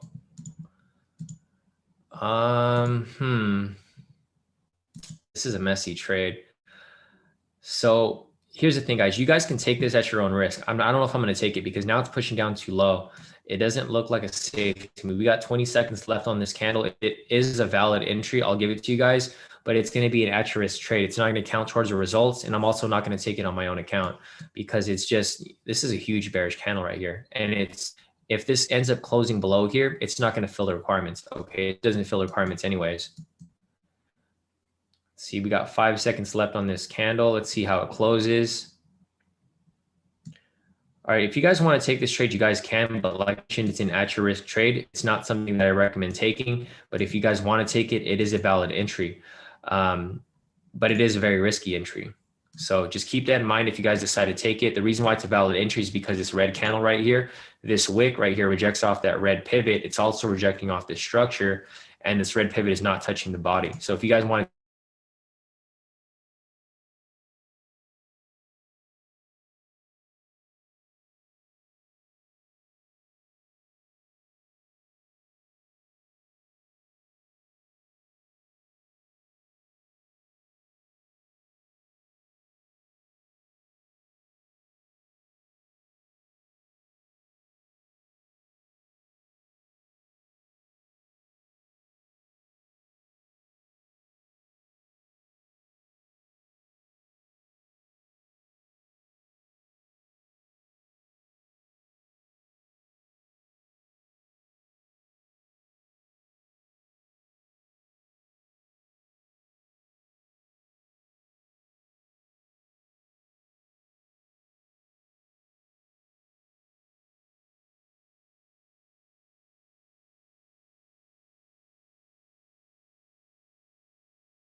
connection sucks, dude. This doesn't normally happen. So I'm back, guys. Here I am. Let me go ahead and refresh this real quick. Let me see if this is, I'm pretty sure it's still, all right. So here I am, I'm back. There's that scalp that I was showing you guys earlier. Like I mentioned, guys, this is an at your risk trade. So if you guys want to take it, feel free to take it, but I'm not taking it on my own account, and it's going to fall under the results for our signals, because I'm not calling this as an official trade. It's going to be an at your risk trade. So here's the parameters right there. It could play out, it might not, who knows. So depending on how risky you guys are trading, you know, if it falls under your risk tolerance profile, then go ahead and take it. If not, I'm not taking myself. So We'll follow it, but I'm not going to be keeping track of it all throughout the day. So that's pretty much it for this right here. But yeah, guys, like I mentioned, unfortunately, we're having really bad internet connection here in my area. I think it's because of the cold weather. It doesn't really get cold here in California very often. So when it does get cold, it messes with the internet connection in the area. Yeah, it looks really cold right now. It's 8 o'clock, but it's like super cloudy. Looks like it's going to rain. It doesn't really rain here too often. Anyways, going back to what I was looking at over here, let's see. A couple people here locked in some profits this morning. Let's see. Yeah, I'd say pretty good. Who else locked in profits this morning? Yeah, Marcus profits right there. Let's see. Ray over here locked in about. Yeah, this thing not loading too. Let me check this out real quick. Okay, yeah. So Ray over here locked in. Let's see. 7, 10. Ray locked in about like maybe 20 or 30 euros right here. So you did pretty good, Ray, off that right there. Next up, we have who else? Lee over here locked in 309. Nice work, Lee. Lee took trades right here. He took London session trades. He took a GJ sell and an EJ buy. That's crazy. So you took it both ways, bro. You took a GJ sell and you took an EJ buy, and then you took a buy for US 30, which you made profit for every pair pretty much. So nice work off that. Ed over here. Wow, nice work, Ed. So check out Ed. So Ed was taking that buy that I was just mentioning earlier for gold. Wow, look at that bullish move, right? It's playing out exactly how I mentioned it was going to play out. It's probably going to push up, test this structure right here. Ed over here locked in. He had one loss for GA, but he had 2 wins for gold right here. He locked in 1,770, and then another win right here for 3,732 for a total profit for the day of 4,267. So nice work, Ed. Congrats to you. It's a really nice profit that you made off that. Quinn over here took the sells that I just mentioned right here for US 30. So as you guys can see, if you guys have the indicators, you guys can apply these strategies yourself, right? So Quinn, I only called one trade, but Quinn took 3 of them. He made a total of 151 off one, 10 bucks off the other, and 16 bucks off the third one. So we made a total of about 200 bucks this morning. So nice work, Quinn. And I guess they're currently running right now, so you're still holding it. Lastly, let's see if there's anything else here. Yeah, Ray over here made a couple more profits off of this, so I'll save that right there. And lastly, here's Cheryl. So you guys are familiar with Cheryl over here. She's been doing pretty good. So like her name right here is Making It with K2. If you guys are familiar with Cheryl, she got a few scalps in last night. She scalped the DAX 30, UK 100, and then a couple of their DAX 30 trades right here for a total of 920 bucks profit yesterday. And she's traveling right now. So if you guys know Cheryl, she's literally on vacation like every day. Her and her partner are just traveling around and trading, when they can. So she did pretty good. It looks like everyone's doing pretty good so far today. If I go to the saved messages right here, you can see the timestamp for today. A ton of profits this morning. Even though I personally haven't taken any trades, everyone here has been locking in like a ton of profits this morning. So looking at that scalp right there, yeah, that scalp that I just called for you guys looks like it's about to hit TP. So I'm going to go ahead and send or I'm going to set an alert here.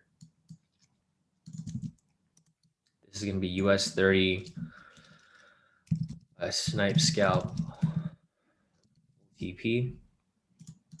So I'll go ahead and have that set up right there. So if you guys took that scalp that I just gave you guys, it's in some deep profit right now. So if you guys are willing to take that risk, it's looking good for you guys.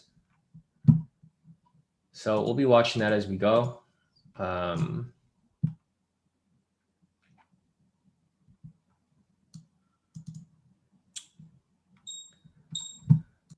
All right, we got that 3-minute entry right there too. So if that 3-minute ends up closing, I'll be taking that trade as well. So I'll hop into that second entry for you guys. But we'll see how this plays out. We just got to wait for that to close.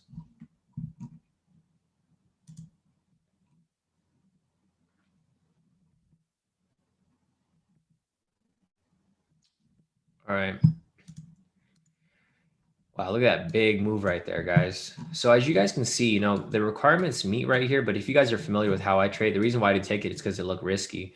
But you guys can see the accuracy of the strategy. No matter like how risky it is, it still hits sometimes, even if it's that risky. So we'll be following this. I'll be looking at it from here as well. if I decide to take it. We have 2 minutes left on this 3-minute candle. So if it does close, then I will be taking it. If it doesn't, then we're going to be holding off and waiting for it to actually close off. So other than that, we're just waiting for this to play out.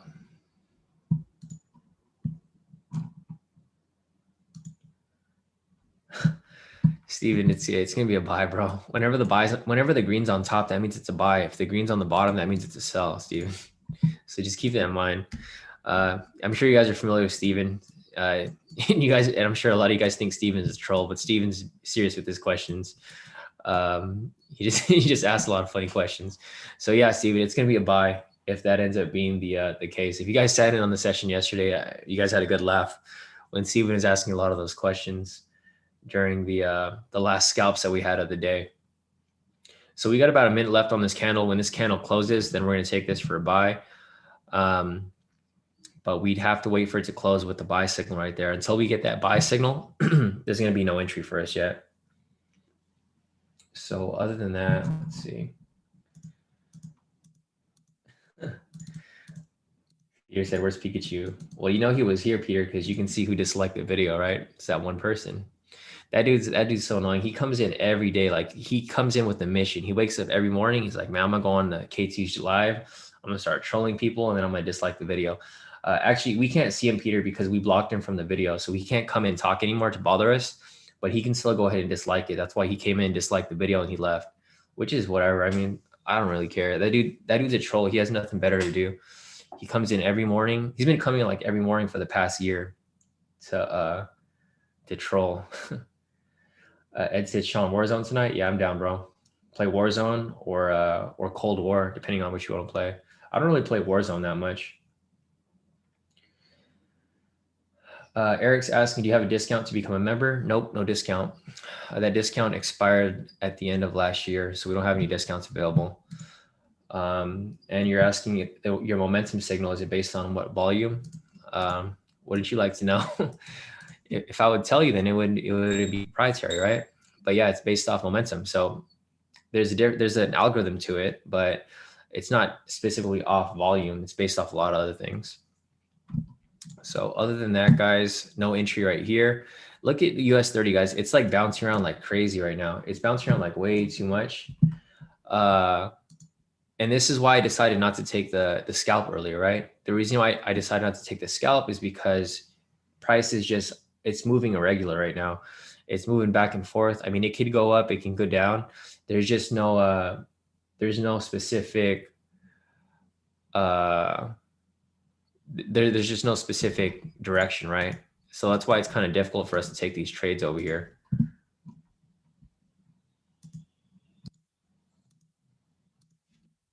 Let's see.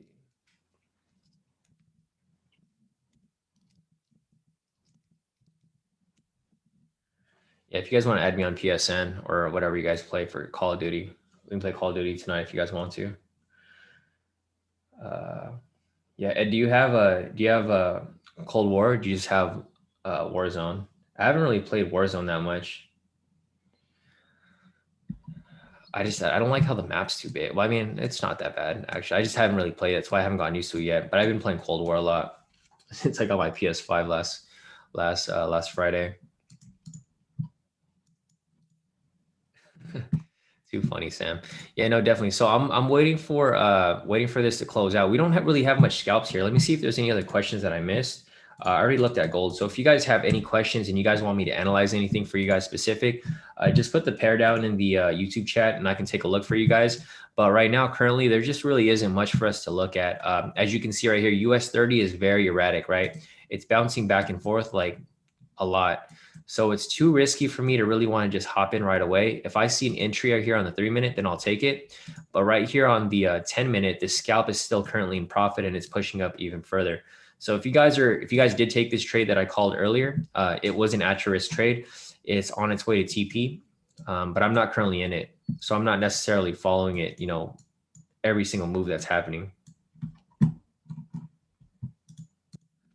Sharul is asking, so it's risky when price rejects off the red pivot? No, not at all. It's actually better when it rejects off the red pivot because the red pivot's the strongest pivot. Sharul, it is it's risky because price is bouncing back and forth, right? So if I take everything off, well, I mean, if I just take off the pivots, you can see how price is choppy, right? It's just bouncing back and forth. It's not risky when price is actually moving directional. So for right here, you can see that price is moving directional, right? So as it's moving directional, you can see that we have a sell entry that's available right here, right? So if it's moving directional, so if I just go back and replay this, you can see the huge difference between price moving directional right here and an entry right there, right? If I saw this right here, this is a perfect entry. I would have taken it right there. I let it run full TP, right? So that's not risky to me because it's moving directional. Same with this over here, right? If I go back over here, this is moving directional. So if I see any of these 3 entries right here, I would take all of them, right? Because they're moving smoothly. So if I take that trade right there, and then I let this run right here, then that would be a full TP right there, right? And there's like no drawdown. So this is what I would consider safe. Risky is when price becomes choppy, like right here. See, this is going sideways. This is risky because it's going sideways, right? This would be safe and this would be a good trade. Vice versa, if price ends up. So right here, there's no entries available. But if you keep scrolling down right here, you can see it's directional, right? When it's directional, and I see this right here, of course, I would take that trade. So I take that trade right there.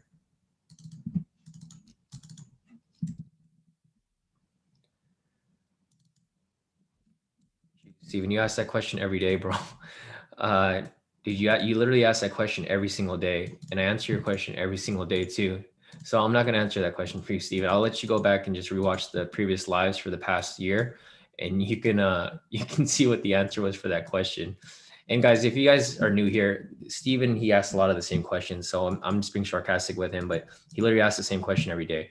So Steven, you already know what the win rate is for the scalps.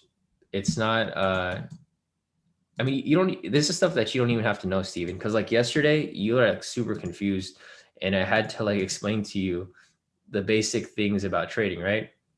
So I think you should go back and just rewatch all the videos again, Steven, or do your own back test, because you're not going to understand it if you keep asking me these questions and you don't actually do any work yourself.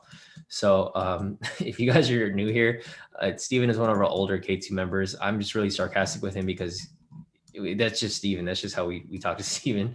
But Steven, if you want to go and figure out what the win rate is, go ahead and back test it yourself and you'll figure out what it is, right? Because you're never going to learn, bro. You keep asking the same question every day, and you know, you give us a good laugh every so often, but you have to actually do some work, Steven. Like stuff can't be hand fed to you and then you just don't understand it and then you ask the same question tomorrow. Yes, you can go ahead and back test it yourself and you'll figure it out because you know the strategy already. So if you know the strategy, you can go ahead and just back test it yourself. That's the only way you'll understand it. Because if you don't do any work yourself, you're just going to keep asking the same question every day. Like, hey, Shawn, what's the win rate for the scalps? Hey, Shawn, is this a buy or a sell? I mean, if it's a green's above it, it's a buy, Steven. If the green's below it, it's a sell. Right. And I'm only doing this to make you actually understand this stuff because you're never going to learn anything unless you actually do any work yourself. Because you've been with us for a long time, dude. It's been like a couple months now, maybe like half a year now, but you still don't understand a lot of the basic things. So I want to make sure that you understand everything so that you don't take bad trades. Because I've helped you come back from a lot of almost blown accounts, and I don't want you to keep getting to that point. I want you to actually be consistent with your trading. But yeah, so we're looking here for a possible sell scalp for Josh's 3-minute. We have a sell signal that's pending right here.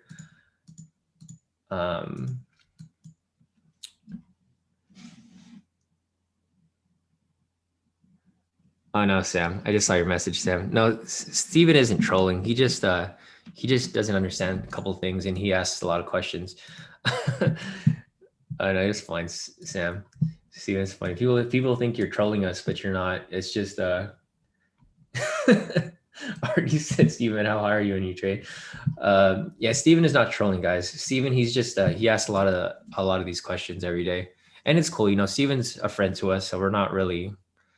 That's why we just talk to him sarcastically sometimes, because we're just joking with him.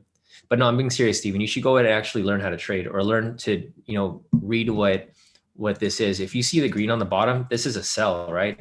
I don't understand how you think this is a buy, because yesterday we all took a buy yesterday and you said, oh, is it a sell? And you're completely off and everyone is just dying because they were like, how is he trolling right now? But you were being serious.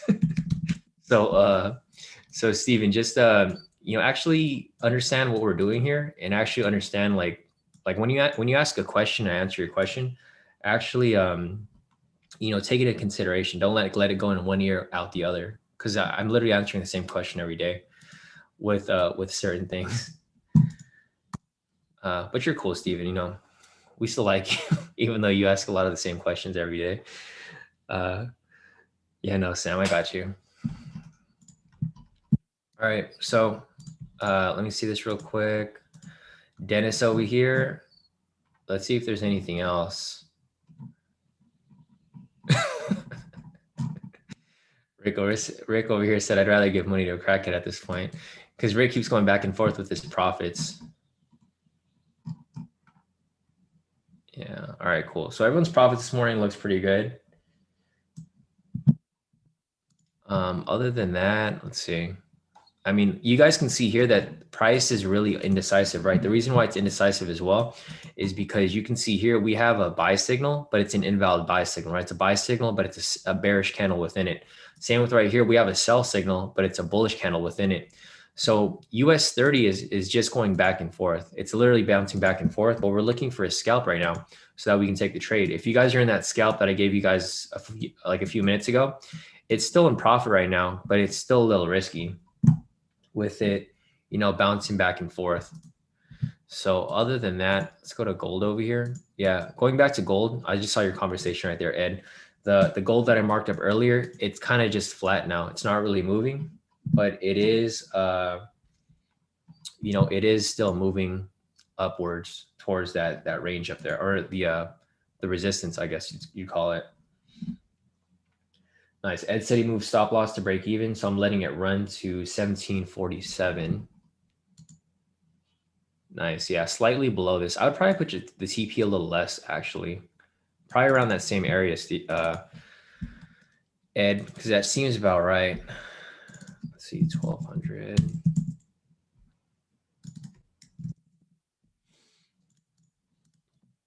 Yeah, I'd be careful with gold, but it does look like it's pretty much in profit. And Ed's profits today are pretty good. If you guys saw Ed's profits, he sent us a screenshot. Let me delete one of these. He sent me a screenshot first this morning. So this morning, Ed had 2,269. And then he had, he closed it out. He made 4,267 for gold right here, right? So he took the trade right here that I marked up right here. So he's doing pretty good so far. I think he has one more that's still running.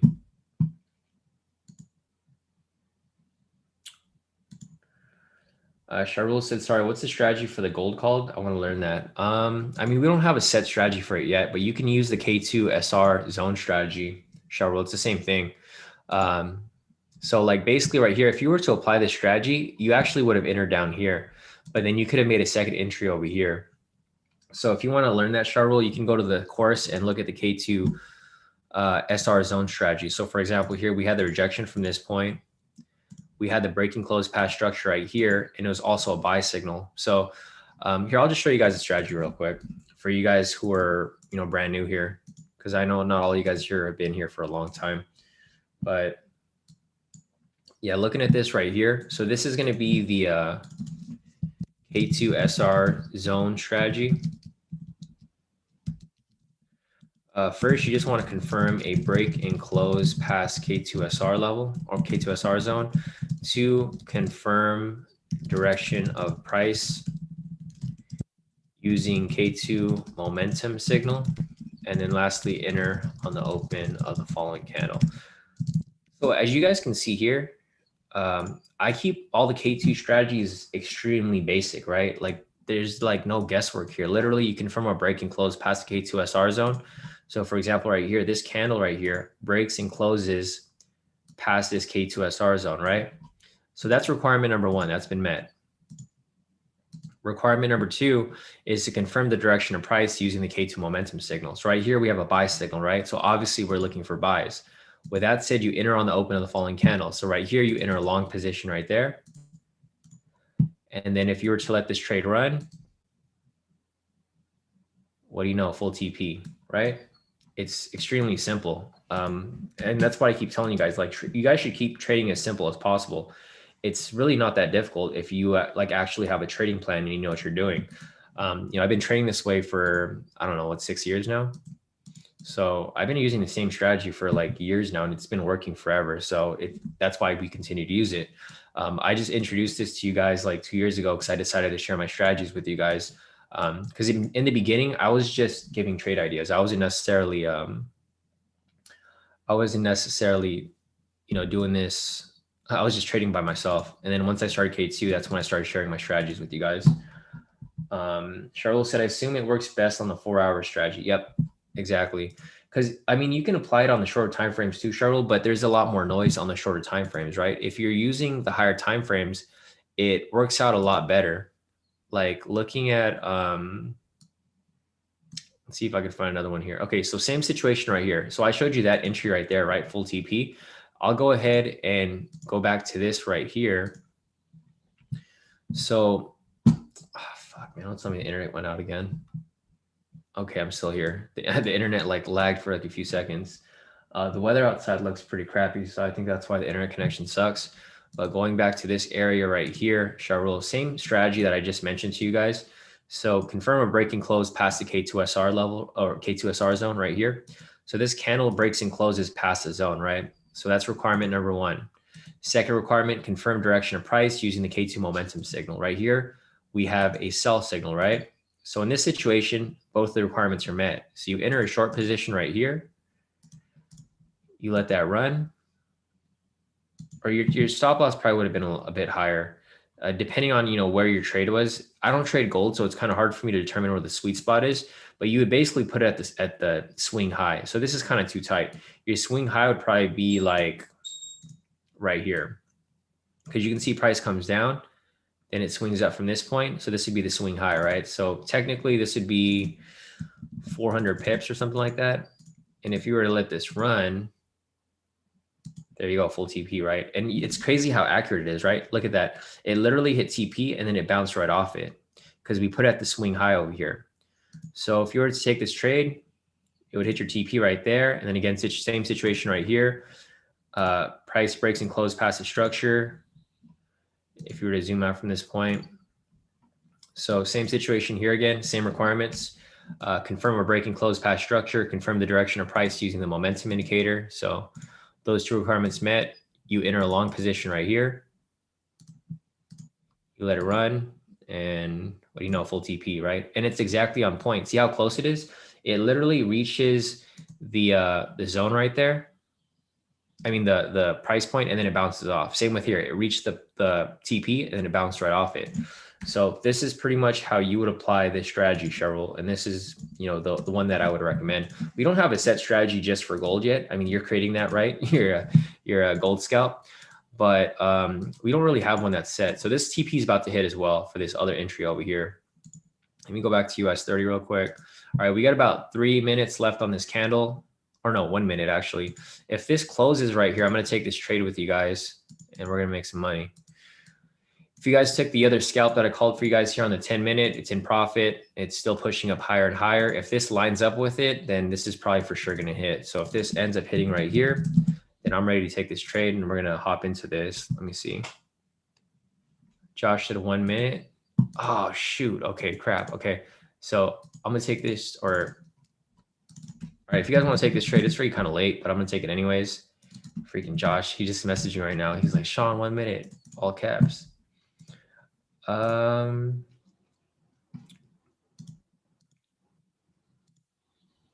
Yeah, screw it, I'll take it. Why not? Oh, man, my freaking FT4 is frozen. Is my internet connection down? Let me check. No, I think I'm good. All right, cool. So I hopped into this right here. See if this one lines up. Actually, man, this stuff's kind of messy. I don't know if I want to really, I'm I'm not going to call this 1 minute for you guys just yet, or if you guys want to take it, feel free. Here's the parameters for the strategy. This is Josh's strategy. He messaged me right now. He was just like, Shawn, check message. Yeah, no, definitely. All right, cool. So I took this trade myself. If you guys want to take it, just a reminder, this is going to be an at your risk trade because this is a new strategy that we haven't really tested yet. So it's not necessarily something that I would recommend taking just yet. There's no entry here on the 3 minute, but it lines up with the 10 minute. So the 10 minute we have a buy, the 1 minute we have a buy as well. And then for the 3 minute, if we're technically looking for a buy here as well, then it would line up. Just keep in mind that this is an at your risk trade. If you guys want to take it, just don't expect this to be like a home run hit because the market is moving kind of choppy right now. Let me see, 33,514 minus 33,508. Oh, wow. The price difference isn't that big for, normally it's pretty wide. Let's see, 33,516 minus 33,511. It's only off by 5 pips. Wow. That's interesting. Usually pricing's off by like 20 pips.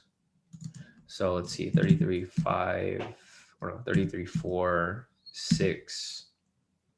My math sucks. 6. And then my TP is gonna be 33,541. Yeah, Josh, I took the trade. Did you take it? So I'm currently in it. I took a smaller lot size just to test it out because we're still testing the strategy right here. So this isn't an official strategy yet. But basically what we're doing is we apply the 1 minute. We're applying Josh's strategy on the 1 minute. Like basically his strategy on the 1 minute and using the, I don't know how to pronounce it, she candles. So basically when we have a signal that's above all the pivots, we take a buy. Vice versa, if we have a signal below like this, we take the sell. The TP is going to be 25, stop loss is 50. It's a negative risk to reward, but as you can see right here, full TP. It went into drawdown for like the whole freaking day. Let's see, it was in drawdown for like 2 hours, but then it finally dropped to TP. Same situation right here. Buy signal above it. We enter that right there, full TP. Next one right here is sell. We enter this trade too, full TP. So as you guys can see, it does work. It's just, it's still a work in progress. So it's not necessarily an official strategy yet. And that's why we're, like I mentioned, this is going to be an at your risk trade if you decide to take it. The main reason why I was convinced to take this trade here and I was, comfortable with it is because we have the buy here for the 10 minute that we're looking at. And then we also had this 3 minute that was a pending buy as well. I mean, it's not a buy right now, but it was a pending buy at the time of this entry over here. So I'm currently in this position. If it hits stop loss, it's fine. It's not an official trade, guys. So like I mentioned, this is going to be at your own risk, right? Don't hop into this and then, think this is going to be a guaranteed trade because it's going to be a risky one for us to enter. So we still have this running right here. We're still looking for a possible entry here off the 3 minute. And then we're also looking at this 1 minute right here as well as we, continue on. So other than that, I mean, there's not really much to look at today, guys. Today is just, it's an unusual trading day. This usually happens if we have a really good trading day like we did yesterday. Yes, I think yesterday we had how many wins yesterday? Let me go over to, all right, so yesterday we had, let's see, we had how many wins yesterday? We had Euro USD for full TP.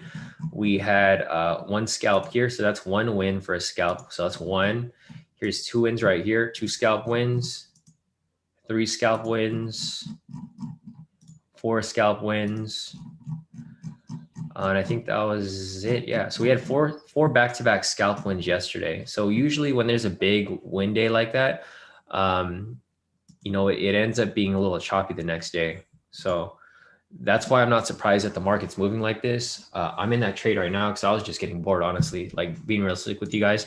I'm used to taking trades like right away, but we just don't have any trades that are available right now because the market's just too choppy. Like if I was to go ahead and here, look, I'll just do this for you real quick. So if I just took everything off the chart right here, and then I mark this up right here, how it currently looks. You can see right here that price, like literally market opened, or no, it didn't really open at that point, but it's just been ranging within this area right here. So if you were to draw this right here, you can see that price is literally just ranging back and forth within this area right here. So until price ends up breaking and closing either below here or above here, then it's not really gonna, it's not really gonna move, because we want price to be directional. So we want price to like break above here. And then once that happens, it'll keep shooting up even higher. But until then, there really isn't a direction. It's just going to keep bouncing back and forth until it breaks above or below this area.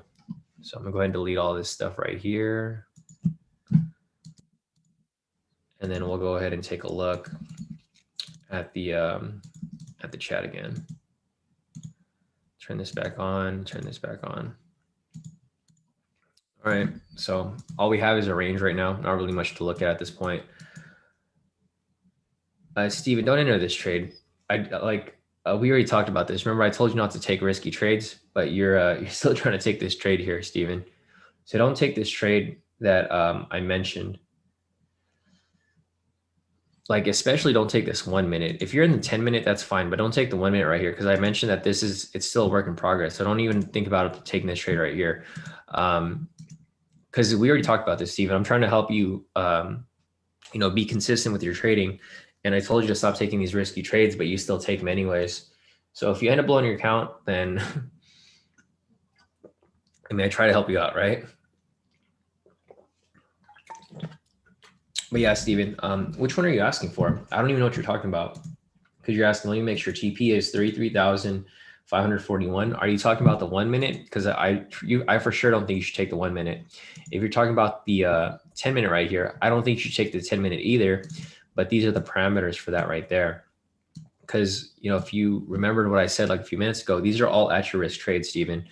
And we talked about this, like you want to pass your FTMO, but you still take trades that you're not supposed to be taking. You could have passed your FTMO a long time ago if you just followed my directions. So I want to make sure you pass. It's just, you need to actually listen to me and not, go on your own track, because you keep doing what you want to do and you end up, it never ends up playing in your favor. So if you want to pass your FTMO, just follow my directions and don't, yeah, Steven, but I took it with a small lot size, bro. Steven said you took it. You said you took it. That's why I did. Yeah, but I didn't necessarily tell you to take it, Steven, because you're on a different, like for me, I could take risky trades. For you, you can't, because you're still trying to pass your FTMO, right? So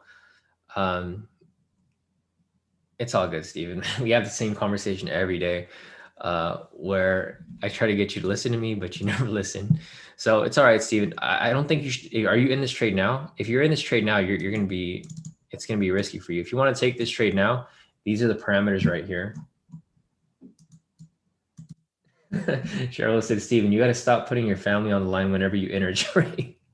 Yeah, because you take, here's a problem, Steven. When you take these trades, I told you I took a very small lot size, right? Because I'm testing the strategy. I know you took a full lot size, bro. And I know you took like more than you should have, because I've been telling you to take like a 2 lot and you still take like 3 lots, bro. Like I'm telling you directly like what to do, but you don't follow anything that I'm telling you. But you're good, Steven.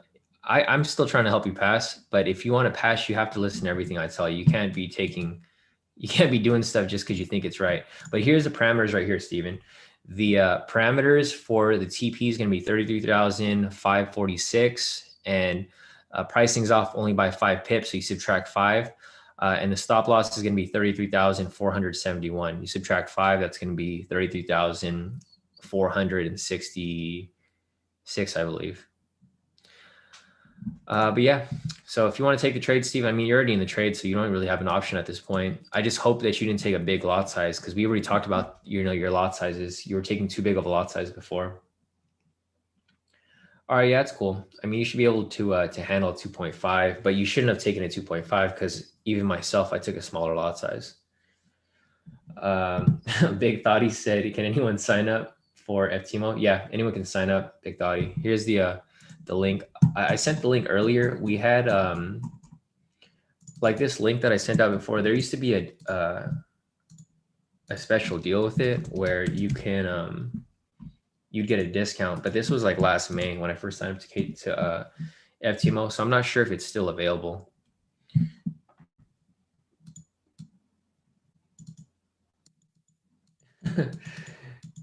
Vico. Yeah, it's funny.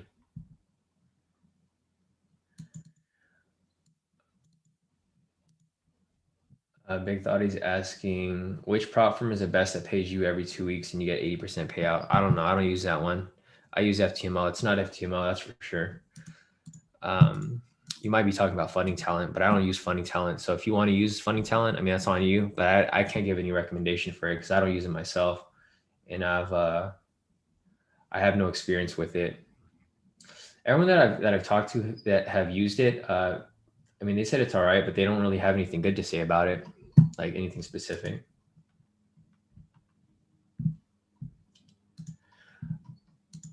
Steven, the TP is going to be 33,541. 33,541, Steven. All right, so let me go back. I think we missed a question up here. So let me see. Oh, Eric, so sorry. Let me see your question. You said, how do you draw your zones? We draw the zones using the K2SR indicator. So yeah, here we go. Gold's about to hit TP. So here, I'll just show you how I do it over here. I'm just going to go to a clean chart, delete everything off here, and then I will, whoops, 240. So let's go over to gold because we were already looking at gold. And I'll show you how I draw my zones. So looking at this right here, I'm going to zoom out. So here's a naked chart. Who was I talking to again? Sorry, scroll up. Eric. Yeah. So Eric, here's a naked chart right here. There's nothing on the chart. The first thing I do is I turn on the K2SR indicator version 2. And then from that point, that's how I draw my zones. I pull up the rectangle tool and then I just draw my zones over these K2SR levels. I mean, obviously, look, I created this indicator so I know how everything works. I don't need the indicator. Like I can literally just draw my own zones here if I wanted to. But the thing with me is I want to be very exact and very precise with everything. So that's why I use the actual indicator, right? Because I don't want to guess where these zones are. Like there's a lot of places where these zones can be. But if I turn on the K2SR indicator, so you can see I missed a couple of zones, right? Like this one was a little off. I missed this zone right here completely. I got these zones right here, right? But I also missed these other zones right here, right? So like you can technically do this on your own, but you're not going to be as accurate as the indicator because my algorithm right here detects like the strongest zones. So this is how I draw my zones. I turn on the K2SR indicator. I just draw over them. And then that's pretty much it. So basically the way I created this indicator was to detect bank algorithms, right? Because you guys are familiar with bank algorithms, right? They usually trade within a certain area, right? So basically whenever price rejects off a certain price point, like 2 or 3 times or more, then it creates a zone there. That's how I created this algorithm because I wanted to detect where the banks were trading so that I know where not to trade because I don't want to get in their way, right? You never want to get in the way of the banks. If the banks are trading in a certain place, you want to stay as far away from it as possible because, you're not going to win against the banks. They can push price wherever they want to push it. So this is pretty much how I draw my zones right here. And yeah, that's pretty much it. Once you have that, you can draw market structure like I did earlier. I can just delete this. And then, once you have market structure drawn overall, you can just start deleting other zones to focus on what's important, right? So this is important right here. I just delete these up here and that's pretty much it. That's how I drew my zones right there. And then now we have perfect market structure from February 26th up until today.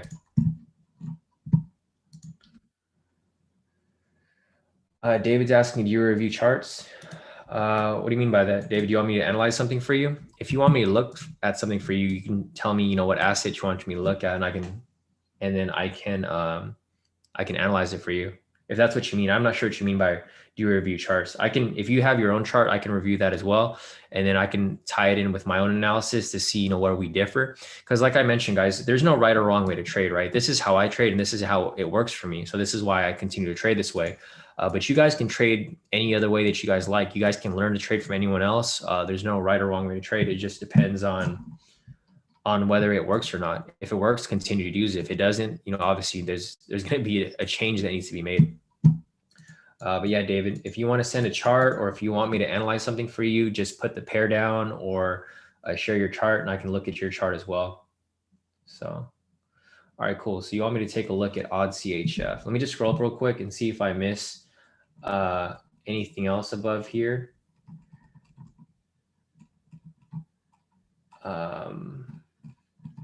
Amar said, sorry, just got on the live. Are you in a buy right now?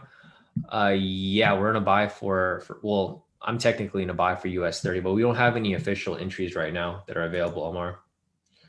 We're just, we took a couple risky trades, but as you can see over here, US 30 is just, it's just too choppy right now. It's bouncing back and forth. So it's kind of hard for us to really determine, what's a safe trade or not at this point.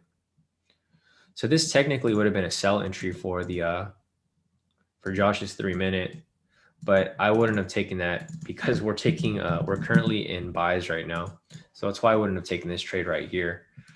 But who knows, it might come down, hit CP, and then from there, it might just swing all the way back up. So this would be a 3-minute entry right here if you guys wanted to take it. But I'm currently in the buy, so I'm not going to take this. I mean, if you guys want to take it, it's at your own risk. Go ahead and take it. But a lot of us are in, well, me personally, and a couple other people are in a buy. Like, for example, right here, this 10 minutes a buy, this 3 minutes a sell, and this 1 minute is a buy as well.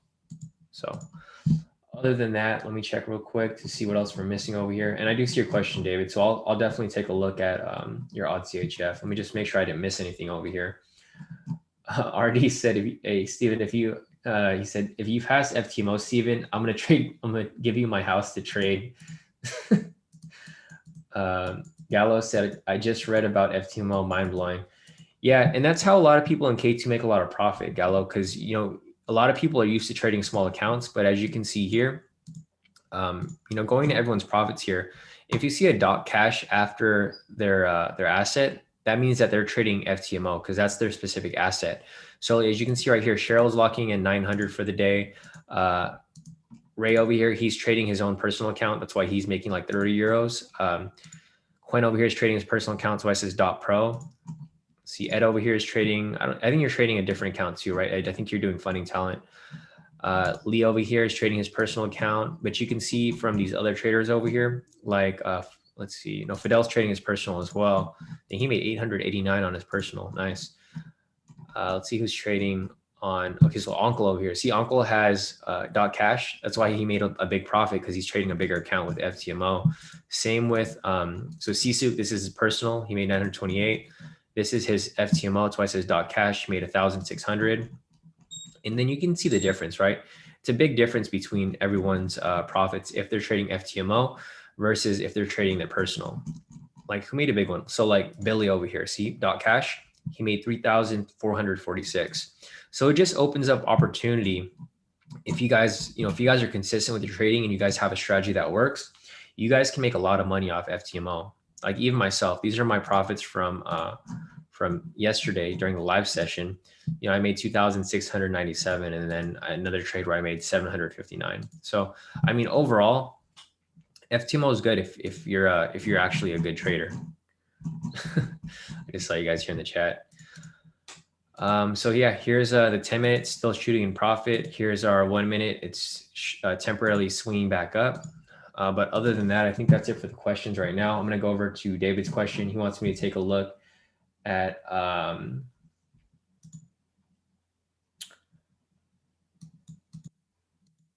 let's see. Steven said, see, why are you going by John? I know your real name is Steven because Steven said Shawn. John, raise your right hand. Repeat the statement. Yeah, no, definitely. John, I'll, or Steven, You get me mixed up, bro. Like sometimes I call you John, sometimes I call you Steven. Anyways, let me go to the question here. The question is going to be from David. He wants me to take a look at odd CHF. So I'll analyze that from scratch so that you can see how I analyze things, David. So here's odd CHF. I'm going to go ahead and delete everything off the chart. So here's a blank chart, right? It's a naked chart. I'm going to zoom out from this point. All right. And then from here, I'm going to go ahead and draw my market structure, right? So first, I'm going to turn on the K2SR indicator right here.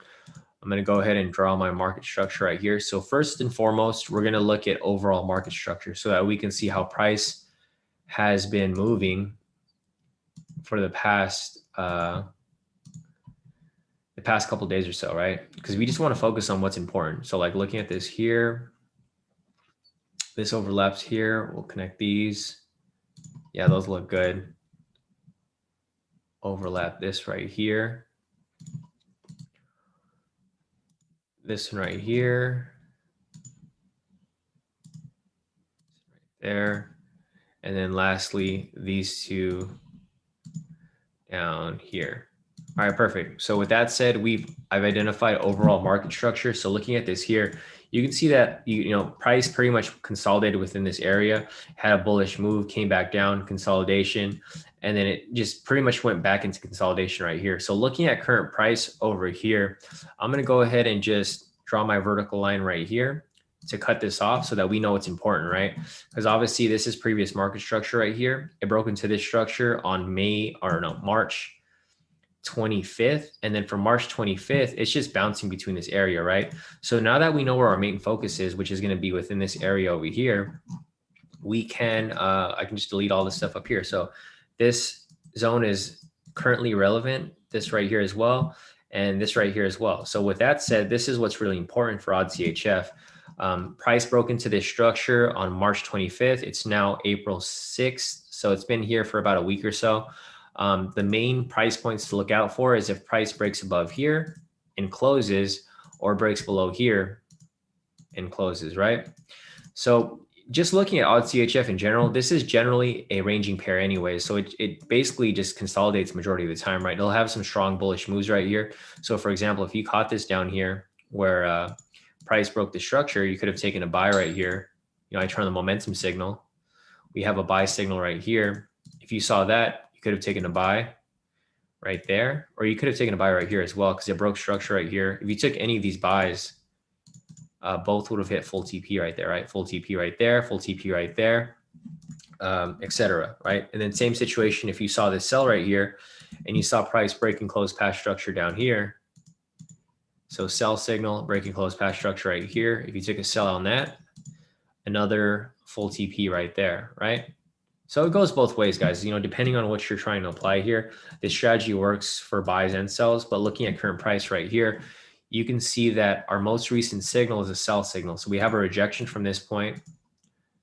We have a sell signal right here. So for my bias right now, David, my bias would be for a sell. So what I'd be looking for is for price to break and close past this structure below here. If price ends up breaking, closing below the structure right here, then we could possibly enter a sell at that point right here, right? If you see right here, the last time price broke and closed past structure, which I guess was right here, you possibly could have taken a sell at that point, and it probably would have hit your TP there for 30 pips. But I don't really like odd CHF. This is a pair that I don't necessarily like to trade because it just consolidates a lot, right? I don't like consolidating pair, especially if it only moves like, a few pips. Like right here, it's only about a 40 pip range. It's not really a big move, so you can't really catch very much movement or a lot of profit off it. It's going to be a little risky for you to catch, these trades because price can reverse on you at any moment. Like looking at this right here, like it's kind of hard to really determine if this was going to reverse right there. I don't know if there was a zone down here. Maybe there was. Let me just check this real quick. Yeah, actually there was a zone right here. So we actually knew that it was going to reject off this point because we had a zone there. So as you can see, our zones line up perfectly, right? You can see that if you knew that zone was right there, you probably would have waited for price to actually break below here to take that sell. And now that I think about it, because we do have a zone right here, this is something that I would actually want this to close below here before I take the sell. because the last thing I want to do is enter a sell right here, and then it just ends up reversing on me, right? Just like it did right here. So this is actually going to be the more important area down here for it to break and close. Let me check if there's an upper zone right here as well. Yeah, okay, I kind of screwed up because I deleted these zones, but these zones are actually important. So I personally, yeah, now that I've looked at it from a bigger perspective, this is a different pair. It's not like, the normal major pairs where you see a lot of movement. So for example, here, I would actually wait for it to close above there or close below here before I take this trade here, David, because it's just ranging back and forth. But we do have a sell bias here because the most recent signal was a sell signal. So I would be looking for sells, per se. Let me go back up real quick. Let's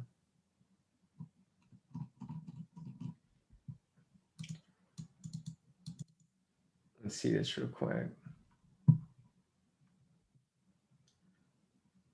Let me just scroll up real quick. Sorry, I was trying to see what you said, David, because David said, sorry, fixed screenshot. I don't think I have your screenshot here, David.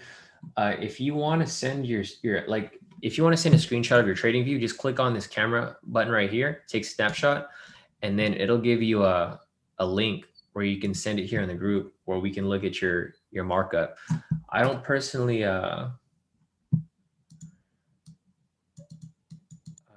we don't really see anything here.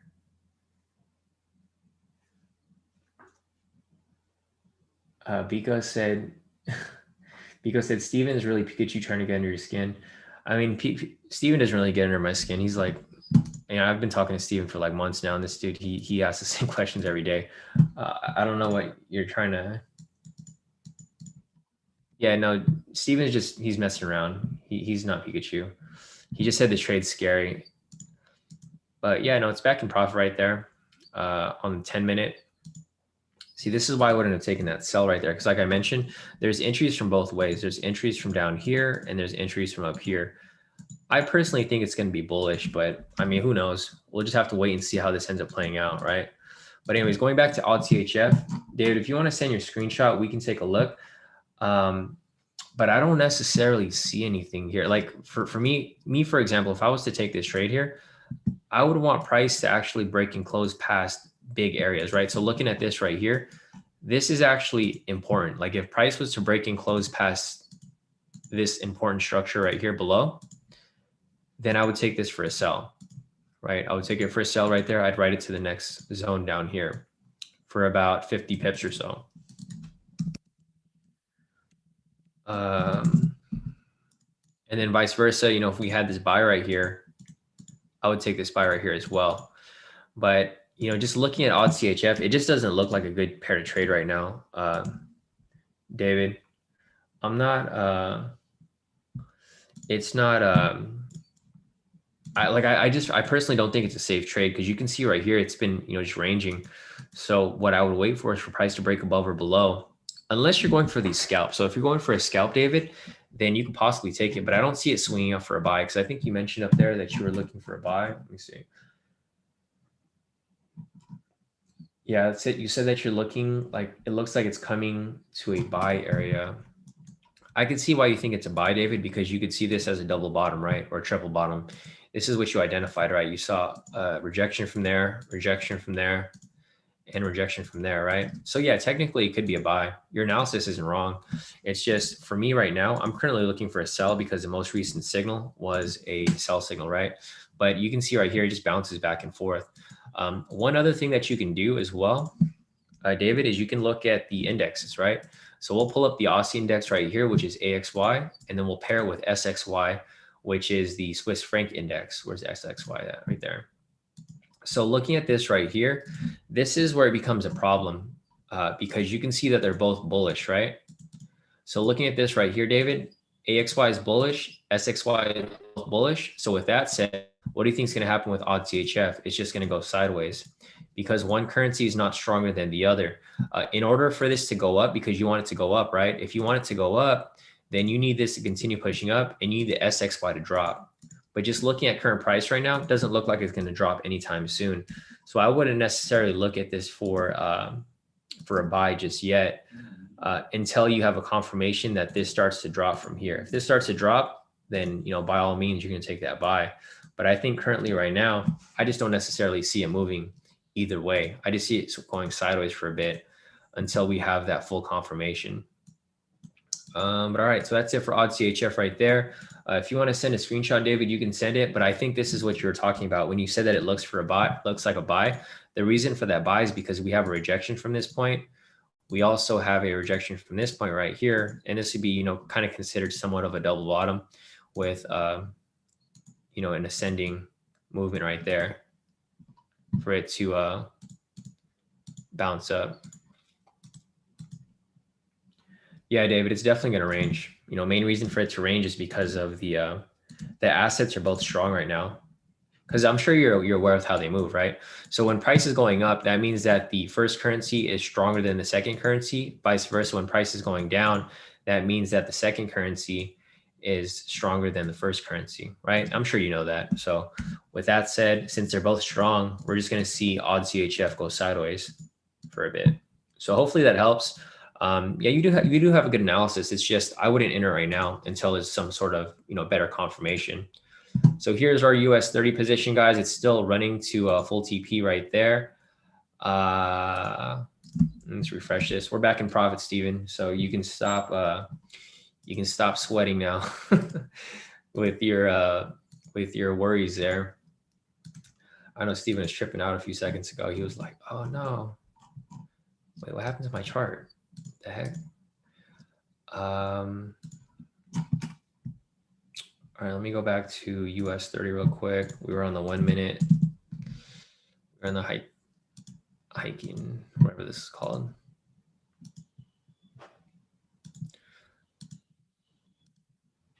All right.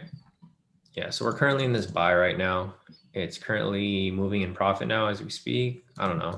We'll see how it plays out, Steven. But yeah, I mean, this position is still running right now. What the heck? Why is it so far off? There we go. So I'm going to go and set some alerts right here. Oops, deleted that. Set some alerts right here, and then we'll follow it. So I'm currently in this position right here. This is the only one that I'm in right now. I've been following it for a while. So US 30, Josh, 1 minute scalp. Yeah, guys, I think I'm done with trades for today. After this, because the market is just not, you know, like US 30 is not really moving that much. So if you guys have questions, this is probably the best time for you guys to ask, because I'm not necessarily scalping as much as I did yesterday or as much as we normally do. And the reason for that is because US 30 is just choppy, right? If you just zoom out from this point and I turn off the momentum and turn off the pivots, you guys can see that it's not really moving very much, right? It's literally just going sideways from this point. Yeah, it's literally just going sideways right here. So there really isn't too much for us to look at until it breaks above, which I think it's going to break above, because I'm looking for a buy. The reason that I want that buy is because I'm in this buy right here. So my bias is for a buy here. We're also in this buy here for this 10 minute. So we just want to make sure that these, you know, these both are playing out pretty nicely. So let me see what else we got over here. Let's see. CT said, reason I got in this last buy signal was above the last sell and still not sure, but when it respected structure, the pivot he got in. So CT is also in a buy. So as you guys can see here, there's multiple analysis here for US 30, all indicating that we're all looking for a buy, right? So this gives me confidence for my buy that I'm currently in, because CT is one of our more veteran traders here at K2 as well. He's been trading for a long time. So he also follows it very well as well. Like, he knows how to read it like I do. So if he's looking for a buy, I'm in a buy, then I think it's going to be a buy. So I think we're good for the most part. Yeah, no, I did get your joke about the courtroom, Steven. I'm a lawyer. So I do understand what you meant by that. Steven, I mean, it's up to you, bro. If you want to close out, you're in profit now. Well, I mean, if you're in profit, you can close out if you want, but I'm holding on to it. So if you want to hang on with me, feel free. If you're still scared, if you're scared, I think you should just close the trade. You should never be afraid of your trade. If your trade starts to feel uncomfortable and you don't feel right about it, then you should just close out of it, because you don't want to feel that way, right? You want to feel good about your trades. You don't want to be scared and worried that your trade's not going to hit. So if you're scared, then close it out. If not, then you should probably hold off on it for now. Let's see. Peter said, Shawn, is the new rep done, or are they still working on it? Bro, man, you don't want to ask me about that, dude. I've been freaking waiting for that rep to be done for 2 weeks now. They're not done yet, but he's almost done. The problem is the wrap that he's putting on is a chrome wrap, so it's a little more difficult to put on. So I think he kind of messed up a couple of times and had to redo it from scratch. So I think we have, let me see if I have a picture here, Peter. So I don't know if you saw the picture before, but yeah, I did have this picture. I don't know if I showed you this picture the other day, but this is how it looks right there. It's I mean, he got most of it done, but it's not necessarily, it's not completely done yet, right? He still has a lot to do. Mostly just the top. Let me see if I could show you another picture here that he sent me recently. Yeah, so most of the car is already done. This is chrome blue, guys. So the color that I was getting on the car was profit chrome blue. It was to basically match my profits here. If you guys are familiar with MT4, you know, the chrome, the blue screen. So that's why I was getting profit chrome blue on my car, on my Tesla, but it still isn't done. Unfortunately, it's he did pretty much all the sides, but he hasn't done the top yet. So pretty much everything along the sides are done, Peter, but he needs to do the roof first. So he's almost done with it. Hopefully it's done by today, because I've been waiting for that car for so freaking long. Yeah, Ed said, Shawn, let's get a 720. You see my shirt, bro? I got the 720 shirt on. I think I'm going to get my 720 this year. Maybe I'll buy it this year. I'll buy it next year. I don't know. I really want to get it this year, but I don't know if I can this year, because I just bought a bunch of stuff. So, you know, I got to figure out, I got to be smart about my profits here, because I kind of want to buy a house as well. So I don't know if I'm going to buy the 720S this year, but I'll probably buy it. I'll probably buy it next year for sure. Let me scroll up real quick and see if I missed anything else.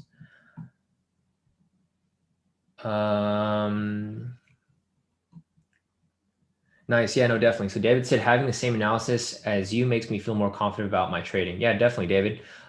So yeah, no, it's definitely good. So if you hop onto this session every day, you know, I can help you out. If you have any trades that you're not sure about, we can both analyze it together, and I can give you my confirmation if it lines up with yours. Eric's asking, do you only trade US 30 in gold? I actually don't trade gold at all, Eric. I trade all of these Forex pairs. So as you can see my watch list over here, I trade majority. So I trade all these Forex pairs here, and then I trade US 30. I don't trade any of these other indexes, but people always ask about these indexes. That's why I have them listed here.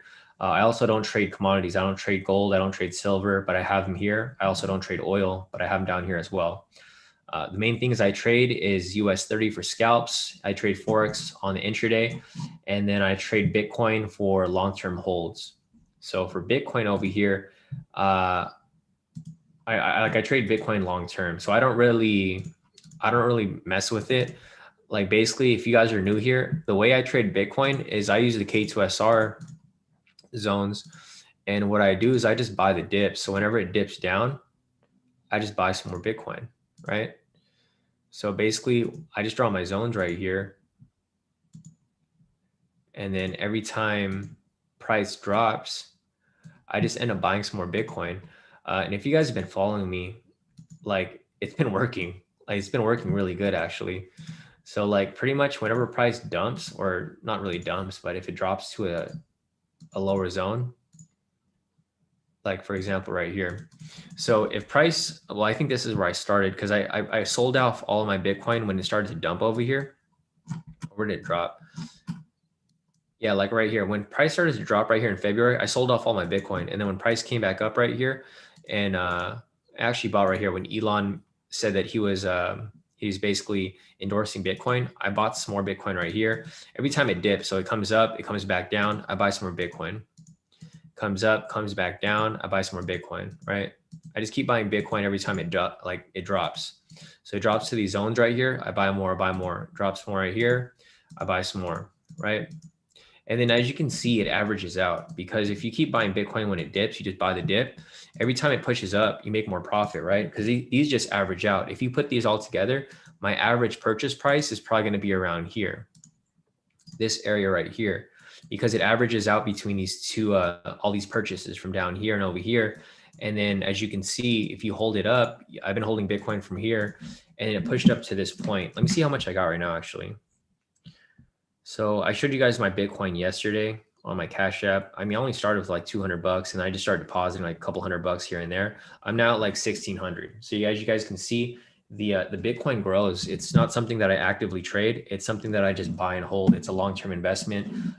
When I see a big dip, I'm just going to sell it off. Like if price ends up dropping too low, like probably if it drops down here again, I'll probably just sell it off and then I'll collect my profit. You know, I probably flip my like 200 to like a couple thousand or like maybe 1,700. And then from that point, I'll just do it again. As it comes back down, I'll buy some more Bitcoin as it starts to, you know, move around this area. So just keep that in mind. That's how I trade Bitcoin. I don't necessarily trade it actively. I just, I buy and hold it. So going back to US 30, guys, not really much movement. It's stuck there again in the same area. This is why we're not really trading much today, guys, because market's it's just trash today. It's not really much for us to look at. But all right, so let me go back to, what was I looking at earlier? Can't remember. Oh, let me go down the Forex pairs real quick. I'm just going to see if there's any entries that we could possibly take because the next 4-hour candle closes in about an hour. So I just want to make sure there's anything here that's possibly worth taking. And if I see it, I'm going to mark it up so that we can possibly take that trade. So I don't really see anything here at all, guys. See, this is why I didn't take that CAD-JPY trade. So I forgot who I talked to about this earlier. Was it Byron? Yeah, so Byron, we talked about this earlier, right? The JPY pairs. This is why I didn't take the trade because see this? It's swinging back up. So I'll just keep that marked up. Maybe we can take a late entry. We'll just enter like a sell stop. And then as it comes down, it'll trigger our order and we'll go into profit. EuroCAD, nothing there. Damn, I should have taken this trade though. I was going to call this for you guys this morning, but I thought that the movement was too little. It was only 17 pips, but it still would have been a full TP off that. Euro NZD. There's our Euro USD trade that we took earlier. Possibly another buy right here. So we're currently up this week. We don't have any losses at all this week. So we're doing pretty good for the most part. I don't see anything there for GCAD, nothing there for GC. GJ, we're still waiting for it to close below here. If it ends up closing, we can take it. GN, nothing there, nothing for GU. Nothing for NZD CAD. I was going to call this for a late entry for it to swing up, but it never happened, right? I forgot who gave me this. Like we were analyzing this yesterday during the live session, and good thing I didn't call the trade because it would have hit stop loss, right? So that's what I mean about picking and choosing your trades, guys. You guys can't just like hop in trades because they look pretty decent. You got to analyze it from different perspectives to make sure that it actually, damn, USD CHF right here too. I was going to call this trade. I should have just hit full TP. So basically, if you see these orange markers next to my watch list, that means that it was something that I was planning on taking, but I ended up not taking, or something I plan on taking on the next candle. All right, let me just scroll up real quick. So let me scroll up and see what I missed over here real quick.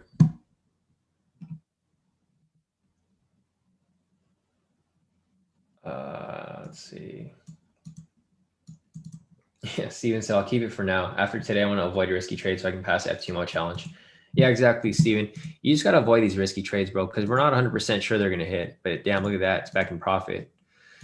So it's back in profit right now. It's pushing up. Our 10-minute is also pushing up in profit. And the 3-minute is also pushing up right now as we speak.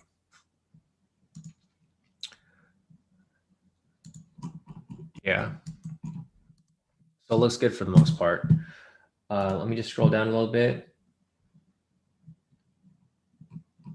Jasmine said, Shawn, when are we having a tour? I need to meet my brother and sisters of KT. Oh, 100% Jasmine. No, definitely.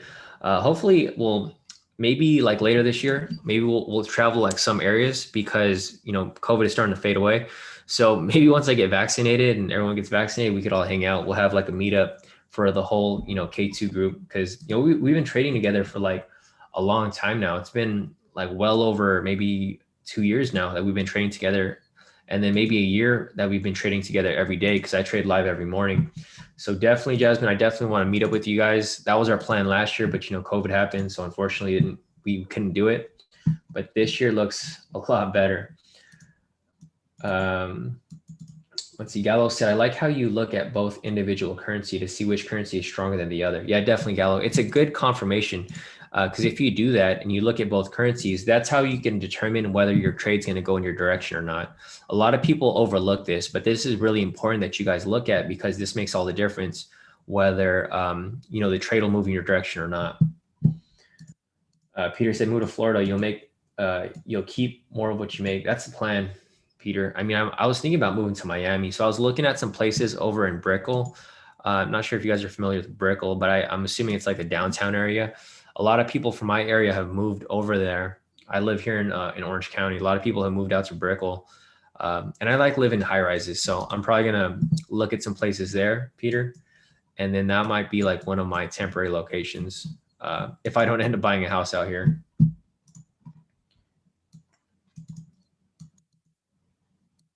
Ed said, once you get a 720, you get a mini statue. It also shows the number of the car. Nice, dude.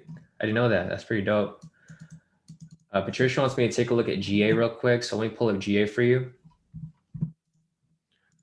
So here we got GA right over here, Patricia. There we go. So I'm going to go and delete everything off the chart. Here we have our naked chart. Let's check this real quick. Josh said, buy your multifamily apartment from me though when it comes time. Yeah, no, definitely. I'm looking for that too, guys. So I'm like looking into different things. Like I'm looking as to whether I want to buy a house, whether I want to buy an apartment complex. Yeah, Josh, I'll let you know but if I buy an apartment complex, it's probably not going to be here in California. It's too expensive to buy stuff here. So I'm probably gonna have to look at a state. I was going to buy one here next to Disneyland, but dude, like they like super outbidded us during COVID. It was like me and like 50 other investors. It was a pretty nice I mean, it was a pretty decent complex. It wasn't nice, but it was decent. But dude, they freaking outbidded us like double. I think buying was like 50 mil. They dropped like 100 mil like instantly. I think they were investors from like China though. They weren't from the area. All right. So, all right, looking at GA right here, I've drawn my zones. I'm gonna turn that off. I'm gonna go ahead and identify what's important here, right? So just looking at this here, you can see that price broke into structure right here. It consolidated a bit. Well, it consolidated a lot actually. It just consolidated this entire time. So looking at this currently, it looks like, I mean, this is like, it's a really messy pair, Patricia. I don't know if you're looking for a sell possibly. Let me check this real quick. So if I just chop this up, so like looking at this over here, you can see that price broke into this structured area right there. All right, so this over here is kind of relevant at this point, Patricia, so I'm not going to bother with looking over here. I'm just going to focus within this little area right here, right? So basically looking at this here, I'm going to turn on the momentum indicator, and it looks like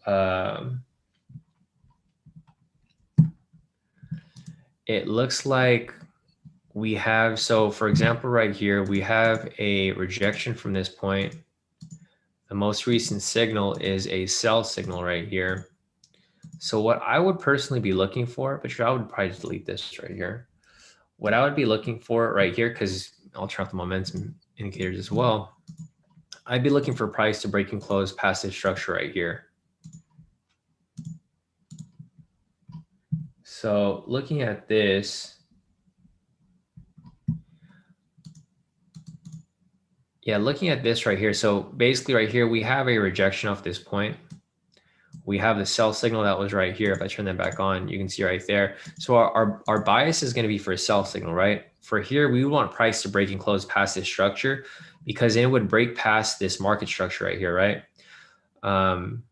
Because this is the current market structure. Price basically broke into this structure right here, and then it shot up, and then it came right back down. So with that said, if you were to enter a short position right here, Patricia, I mean, it's still a risky trade. It's not something that I would necessarily be looking at. But if you wanted to go for a quick move, you could go for a quick 40 pip move right there, you know, if that becomes the case. But that would be the confirmation, right? You would wait for it to close below, kind of similar to what happened right here. Price closed below right here, and then you could have taken a short position right there as well. So it's basically the same setup right here. It's just a little off, because it came from the top, or it was like a break and retest. Because price broke structure, retested, and it came back down. But yeah, this is pretty much what I see for GA, Patricia. I mean, it's a really messy pair right now. It's not something that I personally would be looking at. But if you do want to take it for a small scalp, you can.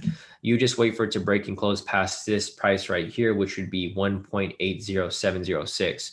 Once it breaks below that structure right there and closes, you know, keyword close, it would have to close. If it closes, then you can take that for a sell right there for a small little scalp of like 40 pips or so, maybe even more. Maybe you can even go for like 50. But I personally would not. I mean, I personally just wouldn't take it, because you know how I trade, Patricia. You know that I'm very careful with my trades. So I personally just wouldn't take it just for that specific reason, because it's a risky trade. But if you do want to take it, you know, it's doable. So that's pretty much my analysis for GA. But this is just one scenario. Scenario number one is price can come down from this point. Scenario number two is price can reject off this point right here. Then if it provides a buy signal and closes above here, then this is actually more desirable, right? Because it's a bigger move. You could go for 75 pips. And then looking at this here, we'll compare it with the actual currency. So we'll look at the BXY. This is the pound index. And then we'll look at the AXY, which is the Australian dollar index, right? Looking at this here, it looks like the pound, it's kind of tricky, because the pound looks like it's attempting to push up, right? It's trying to bounce off this this pivot right here. If this ends up pushing off here, and if this ends up coming down from this point, then you could expect GA to go up, right? Like I mentioned right here. Vice versa, if this ends up coming down and this ends up doing the opposite and goes up, then you could expect GA to come down from this point, right? Even further. So it's kind of tricky right now, Patricia, because both of them are, I mean, they're both red right now, right? The red bearish candles. So if they end up just going sideways, or they just end up, you know, both going down, then GA is probably just going to consolidate sideways for a bit before it decides to move either direction, right? So that's why I wouldn't personally want to take it yet until these start to go in opposite directions. I think main key is to focus on this to see how these move. Once these start to move either up or down, like once they start going opposite of each other, then I would hop into GA. But currently right now, they're both red candles. So we're probably just going to see GA go, you know, somewhat sideways for a bit until it you know, decides its direction. Sure, no problem, Patricia. I'm glad I could help. All right, let me scroll up real quick, see if I missed anything else. All right, let's see.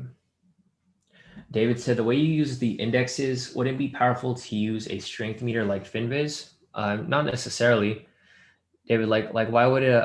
I'm just curious. I'm gonna try and challenge what you're saying, but why would it make it better? Because the strength meter is just going to show you the moving averages, right?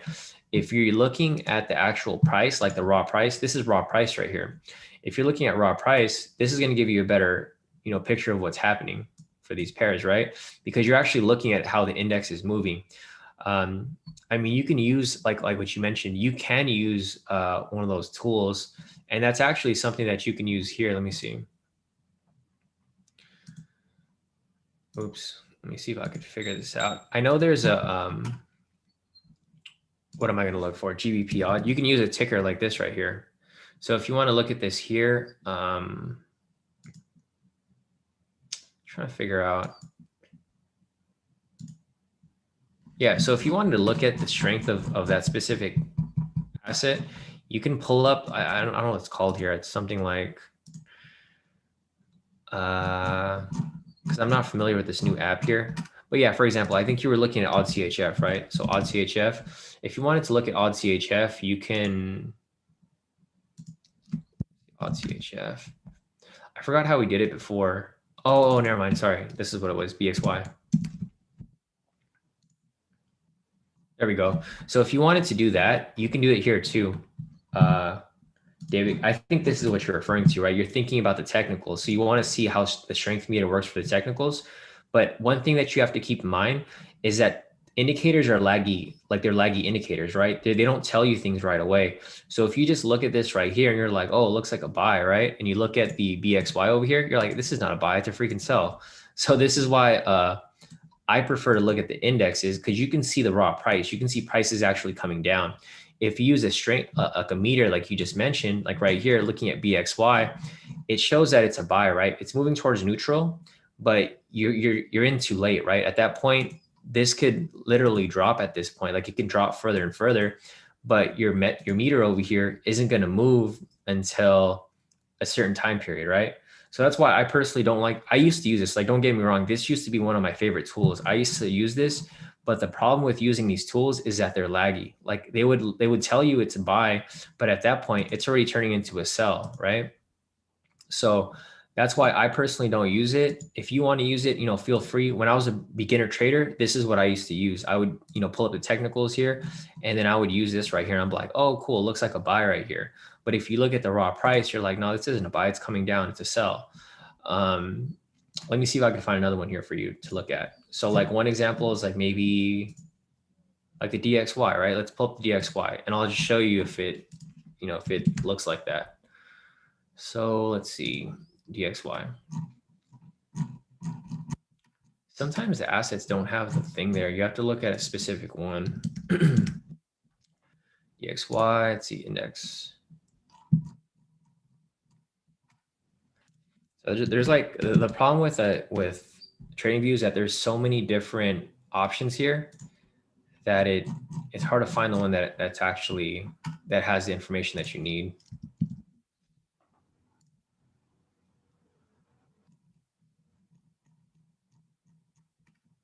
Yeah, I don't know. Sorry, guys. I was trying to show you guys what I was talking about here. So let's go to a different pair, AXY. Maybe AXY would work a little better. But yeah, this is basically what you're talking about, right?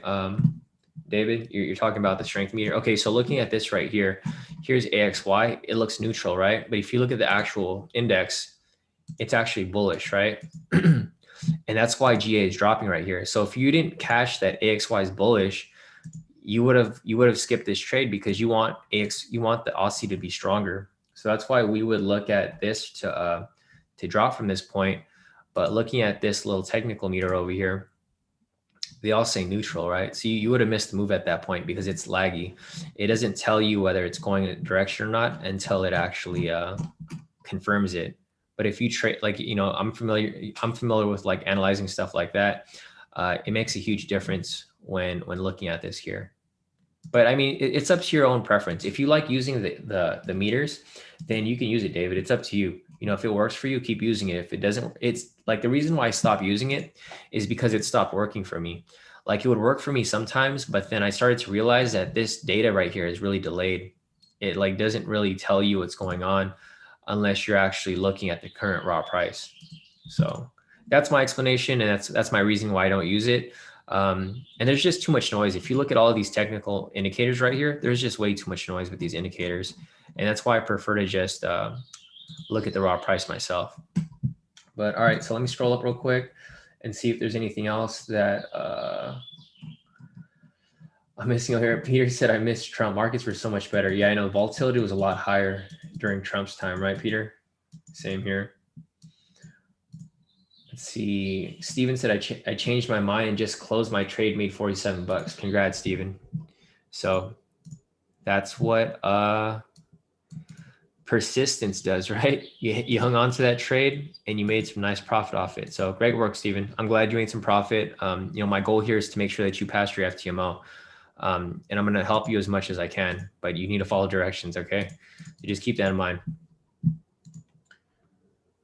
Here, let's see. Dave said, how do you get your pairs shown at the top horizontally? Sorry, Dave, I'm not really sure what you are referring to. You're asking, how do you get your pairs showing at the top horizontally? Or are you talking about this right here? If you're talking about this in the middle of the screen, just click on the settings button right here, go to settings, and then go to appearance, and then click watermark right here. So if you take that off, it's gone, right? Click it on, it's right there in the middle. That's how you would turn that on. Ed said, don't even, bro, just move to Asia. I know, but your brother still has to hook me up with those apartments over there in Indonesia, right? Hook me up, bro. Yik said Oregon. Yeah, possibly Oregon. Oregon's a good area too to buy property. Oregon and like the Midwest. Hey Kyle, how's it going? Morning. Looks like you're off work, huh? Done teaching for the day, or you might be on your lunch break actually. Dave said, I don't know if Miami is going to be more congested than Orange County, but Miami is very congested. I'm from Central Florida. Driving to Miami kind of sucks. Yeah, no, I agree, Dave. And that's kind of why I'm hesitant on moving to Miami, because I don't really like being in congested areas. I kind of like being where it's open. Soy Cam's asking entry on the 10. We're currently in that right now. Right there, it's about to hit full TP. So it's on its way to TP. So we already been in this trade since earlier, but yeah, it's going to be another entry right here as well. If you wanted to take that, I mean, there's a bunch of entries that were playing out over here, but US 30 has been kind of choppy like all morning. So we didn't really decide to take them. And we just have one. And then I have one right here on the 1 minute as well. That's currently running right now on its way to full TP. Let's see. Oh gosh, Kyle. Yeah, good to see you, bro. I haven't seen you in a while on the live stream. Sam said, Shawn, could you look at the most recent entry on S&P for the 10 minutes? So yeah, I'll look at that real quick. Let me go over here real quick. Or actually, let me answer this question for Dave. Dave said, no, when you click the pair on the top of the screen to view it. Are you talking about this right here, Dave? These are the watch list. Or are you talking about this up here? These are tabs. So these are tabs up here. I have separate tabs open. I don't know if that's what you're referring to. That might be what you're referring to. If you want to set that up, you just have to click on, like if you have one open, just click on this right here and then click new chart layout, and then it'll open you a new tab right there. And that's how I have multiple tabs up here. Hey, Patricia, I'm looking at GA right here. It's about to close, or it's already crossing below. So if you want to take that sell right there, or if you're already in the sell, looks pretty good for the most part.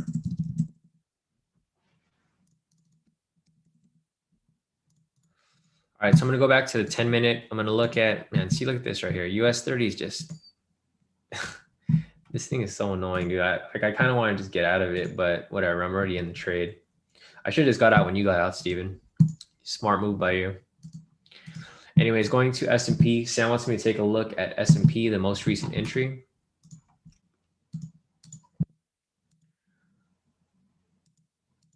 Let's see, Sam. Let's see. Okay, what are you looking at over here?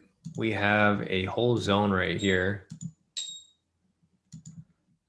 Oh my gosh, come on, man. Freaking US 30 is so annoying. It keeps going back and forth.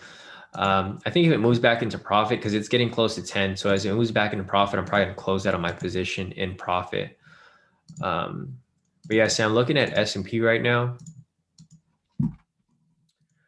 You mentioned the most recent entry. So the most recent entry looks like it would have been possibly this green one right here. I don't know if this is the one you're referring to. Looks like it might be. Might be, might not. But either that one or this one right here. So depending on which one you're looking at, that's a valid entry. You could have taken a long position right there, but like I mentioned, all the indices are kind of moving funky right now. They're not really moving smoothly at all. So I personally wouldn't have taken it. But if you did, it looks like it's currently at like around entry point right now. So it's not really moving too much, but it does look like it's probably going to be bullish. so tempted to just close out of my freaking.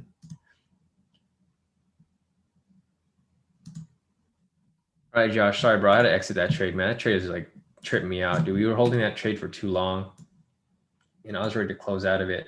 So I closed out of this trade right here, this little one that me and Steven took. I made a small profit off it, nothing big at all. It's only 317 bucks. So I made 300 bucks off that trade. I mean, it's not bad. It's profit, right? It's not a loss. So if you guys are still in the trade, good luck. If not, I mean, I pulled out of the trade. I had enough of watching this go back and forth all morning. So US 30 hasn't really moved much, guys. If you guys measured how much it's moved since market open, it's literally only moved like a few pips.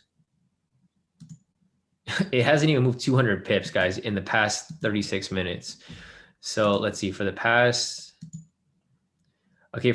hour, it's only moved like 300 to 400 pips. That's like nothing, right? It's not enough for us to even scalp it. So I'm out of this trade. If you guys are still in it, good luck to you guys. I hope it hits TP for you guys, but I just couldn't handle hanging on to it anymore. I don't like holding on to trades as it gets closer to 10, and it's about to be 10. So I'm not going to be messing with it from now. But yeah, Sam, I'm just looking at S&P right here. This is the most recent entry. Gotcha. Yeah. So Sam said first green candle. I'm just speculating at the moment. Yeah, this is technically an entry there, but it's not necessarily, one that I would personally take because of how the market's moving, but it is a valid entry. So if you wanted to take that, it's in profit right now. And it moves alongside as our US 30. So it's completely fine if, if you take that trade, because if the US 30 is going up, odds are S&P is going to go up as well.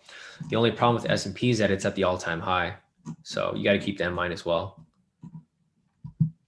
Yeah, exactly, Sam. You read my mind. It's at an all-time high. So that's it's kind of unusual because when price reaches the all-time high, there's usually liquidity here. So when price presses above it, it usually skyrockets, right? But it hasn't done that yet. So that's why it's a little bit of it's a little risky at this point. So that's why I wouldn't really advise you to take it. But if you want to take the risk, I mean, feel free. It's the ball's in your court.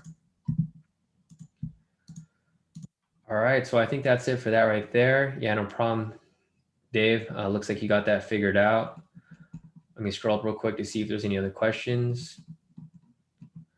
Paul said, close my GU buy. So glad I did. I would have hit my stop loss. Man, I should claim 600 bucks. Nice, Paul. Yeah, no, that's what I was saying earlier, bro. Like GU, like all the pairs have been moving kind of funky today. Like I didn't really see much solid movement. Like even looking at sorry guys, just realized I was on the stream for like 3 hours now. But looking at GU, like I was looking at earlier, let's see, I think we had a sell momentum right there, right? So yeah, with that said, it already came down and tested the structure right here. So we had a rejection from this area over here. We had the sell signal. And then from this point right here, it pushed down to this structure at this point. But yeah, no, definitely a good call on your end to pull out of that, Paul, because it just is, market's just not moving at all. It's just too slow at this point right now. So there's not too much for us to necessarily be looking at. So that's it for GU. Let's scroll up real quick. The next question was from Funke. So Funke said, hey, Shawn, can we look at NASDAQ if you have time?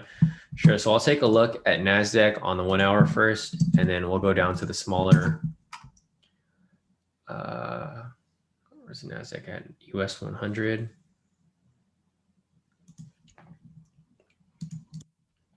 I'm going to delete everything off the chart. Zoom out. Here's a naked chart. First thing I'm going to do is identify market structure. So I'll do that by turning on the K²SR indicator. Like I mentioned before, these zones down here are pretty irrelevant, but I'm going to draw them anyways, just so that you guys can see, what we're looking at here. Because a lot of things that people don't realize as well is that these zones kind of paint a portrait for you guys, right? It gives you an overall view of how price has been moving for these specific assets. So let's see, I think, is NASDAQ at all-time high too? No, it's not. All All right, let me see if there's an upper zone there. I mean, there's got to be. It's not an all-time high. There we go. All right, so it's currently within the zone right now. Go back to the 1 hour over here. All right, so looking at this right here, Funke, it looks like, I mean, if I zoom out, you can see market structure down here. It's pretty on point. You can see price broke into this structure, and then from here, it just pretty much bounced around, right? So price broke the structure right here, had a bullish move, consolidated, pushed up again.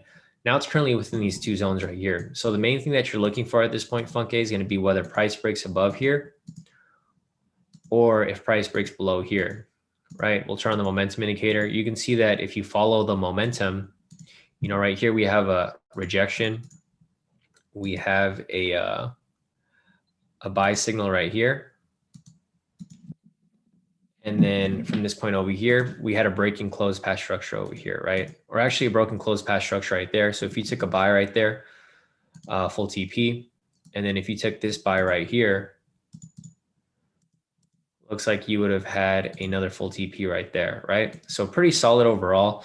You know, just depending on where you would take these trades. And then, you know, same situation again right here, break structure and again right there, another full TP. So what we're looking for over here is, I'm just going to delete this stuff. What we're waiting for is for price to repeat this pattern. We want it to break and close past this structure above here. If it breaks and closes past this structure right here, what do you think is going to happen from that point? It's probably going to shoot up to this structure right there. And then you can take a long position from this point. I mean, it's currently at the structure, but you'd have to wait for it to break and close past it. That structure would be at 13,671. So once it breaks and closes past that, then that might give you the opportunity to take that buy. But until then, there's just there really isn't much for you to look at right here, Funky, until it breaks above it, because you don't want to enter a buy right now. And then, like, say, for example, you enter the buy right now, it reverses on you, hit your stop loss, right? And then it comes back up and then it hits your TP, which happens all the time. Vice versa, you don't want to enter a sell here because our bias is for a buy, right? Even though you see a rejection from this point, you might want to enter a sell right here. But if you enter a sell at this point, price can easily just shoot up, hit your stop loss there before coming back down, right? So just keep that in mind when you're looking at these here, Funke. There's not really much to look at this point necessarily, but this is, you know, this would be the setup right there.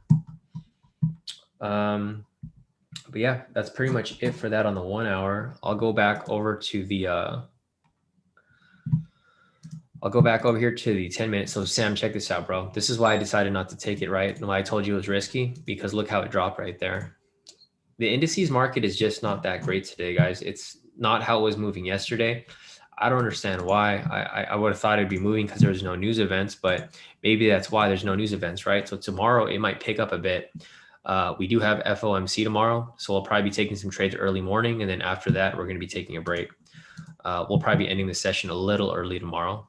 So anyways, looking at the NASDAQ 100 right here, actually, there's no scalps here either. Okay, so I mean, depending on what you were trying to trade, there isn't anything here for you to take either way. I mean, I guess there's a couple of scalps right here. Let me just draw one big zone right there. I'll turn this off. And just looking at this here, if you were to take this buy scalp down here, so we had a rejection off the pivot and structure right there, off that red candle. If you took that for a long position, full TP, right? But other than that, there's no other entries available. So there's nothing for us to really look at this point until there's, you know, some sort of confirmation indicating that price is going to go one way or the other. All right, let me scroll down real quick. A couple more questions before we call it a day.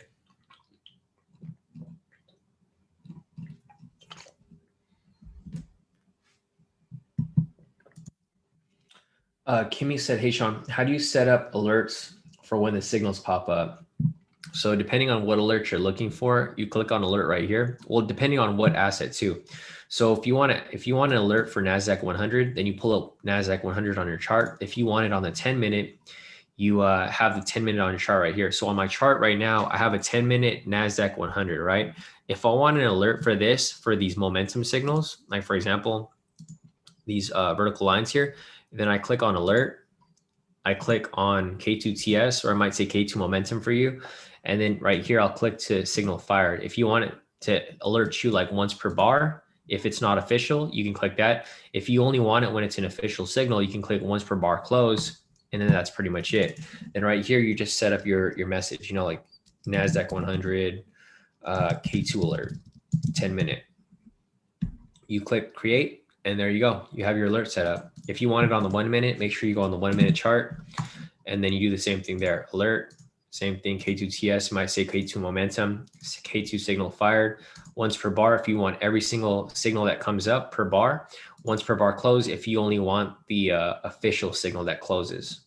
So other than that, that's pretty much how you would do it, Kimmy. So back to the questions here. Short Scene wants me to take a look at your USD. Not sure if you took our trade, your Short Scene. We took a buy for your USD yesterday, and we had full TP right there off 50. I'll go ahead and analyze this from scratch real quick. I'll do it rather quickly because, I mean, you're experienced, Short Scene, so you already know what we do here, and I don't need to take too much time really breaking it down word for word. So let's see. I'm probably not going to draw the lower. Oh, I'm sorry. I'm on the 1 hour. Let me delete this. Yeah, so I'll draw this right here. I'll draw this right here. I'm not going to draw all the zones because it's, you know, I only do that for demonstrational purposes anyways. We're only focused on what's close to current price. So looking at current price right here, let me see this real quick. So yeah, looking at current price right here, turn on the momentum indicator, we have a buy signal right here. So looking at this here, we have a rejection from this point. We have a buy signal right here. We have a break and close past structure right here. So looking at this from this perspective, this looks like a solid buy entry for your USD. If it becomes the case where we decide to take this trade, it's only a 30 pip move, so it's kind of risky. I don't really like, well, I mean, 30 pips is not that bad actually.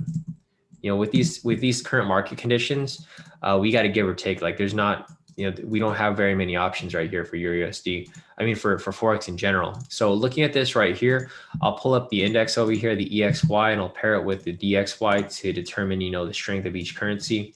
So the EXY right there is very bullish. The DXY is very bearish, just from my perspective. There we go. So with that said, this provides for an actual good entry right here. So this is bullish right here, and this is bearish right here. So with that said, what's probably gonna happen with your USD? It's gonna keep pushing up, right? So this is actually a pretty good entry right here. Thanks for mentioning this to me, Short Scene, because I didn't even bother looking at it. So I do have it marked up here on my chart now. So I will possibly be calling this as a signal for our Forex pairs in the next 20 minutes or so. The next pair that Short Scene wants me to take a look at is going to be USD CAD. We looked at that earlier, but I'll reanalyze it because I think there might be an entry that's possibly setting up for that. So I'm going to delete everything off the chart. I'm going to zoom out. Here's the naked chart. First thing I'm going to do is I'm going to turn on the K2SR indicator. I'm going to draw a market structure, right? Like I mentioned before, the above and below market structures are kind of irrelevant. So I'm just going to be looking at what's close by. So what's close by is going to be this one right here. Actually, this is fine too, as long as there's just not too much noise going on. The USD CAD actually looks pretty solid. It's not very noisy. So with that said, I'm going to turn off the K2SR indicator. I'm going to zoom in a little bit. Looks like market structure is going to be between this area right here. So I'm going to draw a horizontal line right here, or vertical line actually. And I'm just going to focus in within this area right here. So it looks like price is currently, I mean, if we were to delete this right here, looks like price is technically bouncing between this area. The reason why I'm including this upper area over here is because price broke this structure right here, right? So it already broke structure. What could be happening is price can be swinging up from this point and getting ready for a bullish move in this direction, right? So if I delete this, you can see it a little better right there, right? It had a bullish move right here, consolidated, small retracement, and then swing back up. But if I leave that back up right there, you guys can see that it actually indicates that, you know, this zone here is kind of important because it's indicating that it attempted to break it, but then it pulled back. The reason for this pullback right here might be because of NFP last week. If you guys are familiar with how NFP works, you know, the market just starts to move funky during NFP week. Like right here, I had a bullish move, then all of a sudden it dropped, right? And then now it looks like it's ready to correct back up. but who knows? You know, we don't know that yet. So looking at this here, I'm going to turn on the indexes. So it's USD CAD. We'll put the DXY on the left. We'll put the CXY on the right. And with that said, this is bearish and this is bullish somewhat, but it's now coming down, right? So this becomes a little of a risky entry for us because this is trying to swing up while this is trying to swing down. If that becomes the case, it's going to go against the grain because this is trending down, this is trending up, right? So if that becomes the case where this ends up going up and this ends up going down, then you can expect USD CAD to push up from here, right? Vice versa, if this ends up continuing down and this ends up continuing up, then you can expect USD CAD to come down from this point, right? So there's two different scenarios that can play out here, short scene. You know, it just really depends on what you're looking for. But I'll just draw two different scenarios. So for right here, we have a sell signal for our momentum. I mean, our bias is probably going to be for a sell. So looking at this right here, we have a rejection from this point, price broken, close past structure. From this point, it retraced up. So it looks like it may be performing some sort of break and retest, right? So it came down right here. It's now retested. And then this might end up coming right back down from this point, right? That might be what happens. But we don't know that yet because this can easily break above it. So this is scenario number one. Scenario number one is a break and retest, and then it continues to push down. In order for this to be valid, we would need the Canadian dollar to continue pushing up. But just looking at this current candle right here, this is straight. It's a red candle, right? So if it's a red candle, this might be coming down. If that becomes the case where both of these end up coming down like this right here, like if they're both just coming down and they're both red, what do you think is going to happen with USD CAD? This is just going to go sideways at that point. And you don't want that, right? You want price to be directional because that's how you make profit when price is actually moving. So looking at USD CAD right here, I mean, this is it's a toss up, right? We don't really know what's going to happen because we don't know what's going to go on with these indexes. And we also don't know what's going to go on with, you know, with this pair right here. So we'll have to wait and see if this ends up pushing up, then yeah, we can see a shift in momentum towards the upside. But until then, you know, there really isn't no confirmation. Like the first scenario is that price can reject off this point, come down. Scenario number two is price will like break above here, close above the structure, and then it'll continue this move that was moving for this right here. Because technically, I think this trade would still technically be running, right? I mean, depending on where your stop loss is, if you had a wide stop loss, you know, to prevent yourself from getting stopped out too early, then, you know, yeah, this could continue to run, but we really don't know what's going to happen from this point. So short scene, I don't necessarily think it's a safe trade right now. But in my bias, I think it would come down. But like I mentioned, it can easily swing up at any moment. So I guess we'll just wait and see how this plays out. Other than that, your USD does look like a good trade. So thanks again for reminding me about that. And I'll possibly be taking that trade shortly. Or actually, I don't know anymore because now that I'm looking at the DXY, I mean, if this pushes up and this comes, you know, the dollar looks weak. So I'll probably call that trade for you guys here.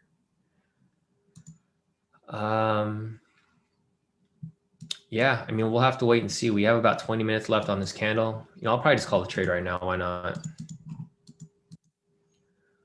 Why not? Might as well. I'll call this for you guys here in the premium. Because it does look like a pretty solid trade. Let's see. Nice. CSUK today locked in 2,301. So nice profit off CSUK right here. This dude's taking trades both ways.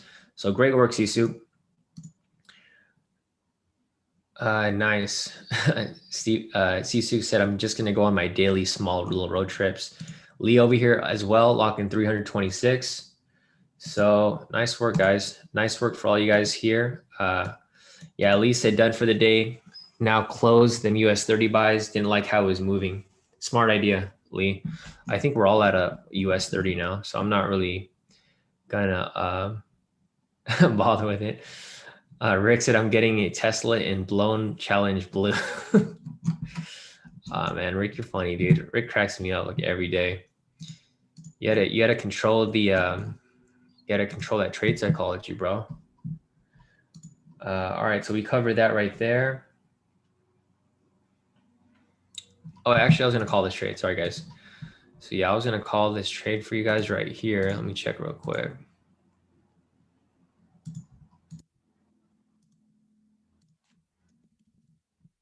So we got this right here. Let's see, it's going to be a buy limit.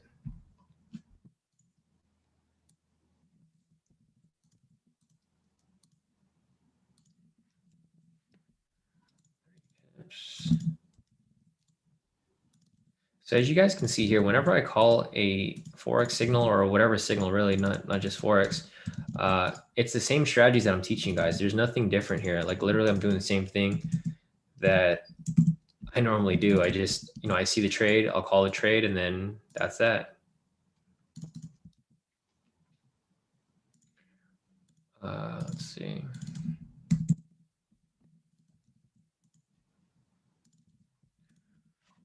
All right, cool. So we got that all set up right there. I'm gonna set some alerts for this so that we can know when price gets filled. So your USD filled.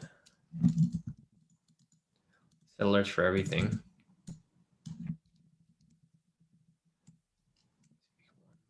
10.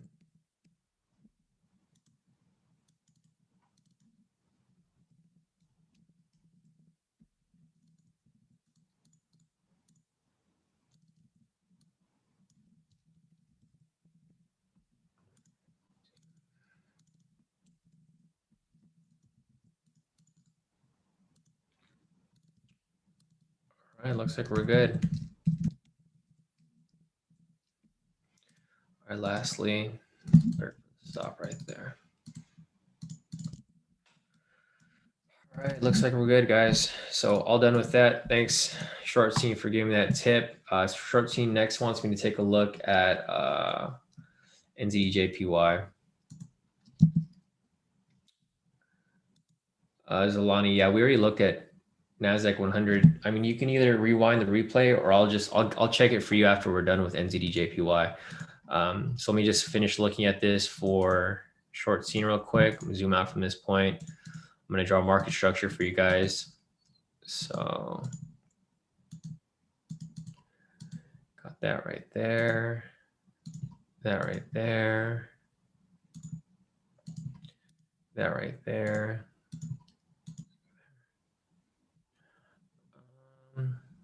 Man, I don't like when these are so close. When they're so close like this, I'll just create one big zone. It's easier. All right. So with that all done right there, obviously you can see this is the overall market structure.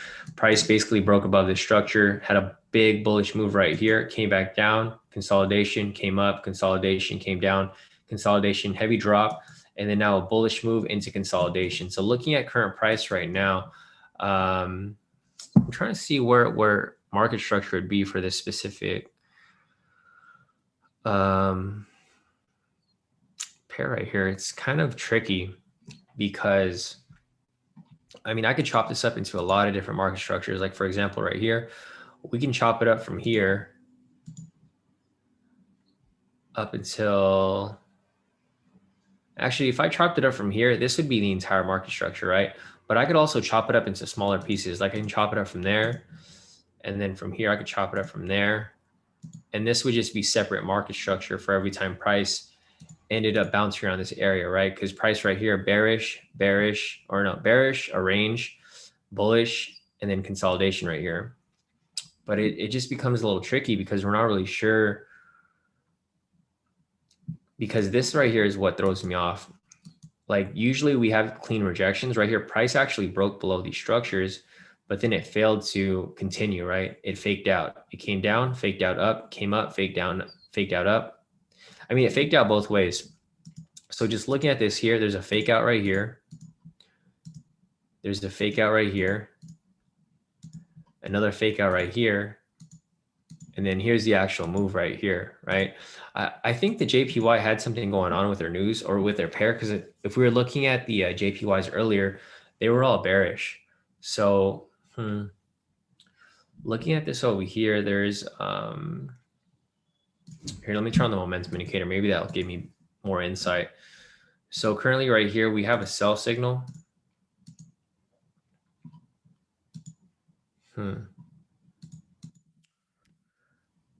All right, I'm just trying to figure out what the current market structure is, because technically this whole area could be the whole market structure.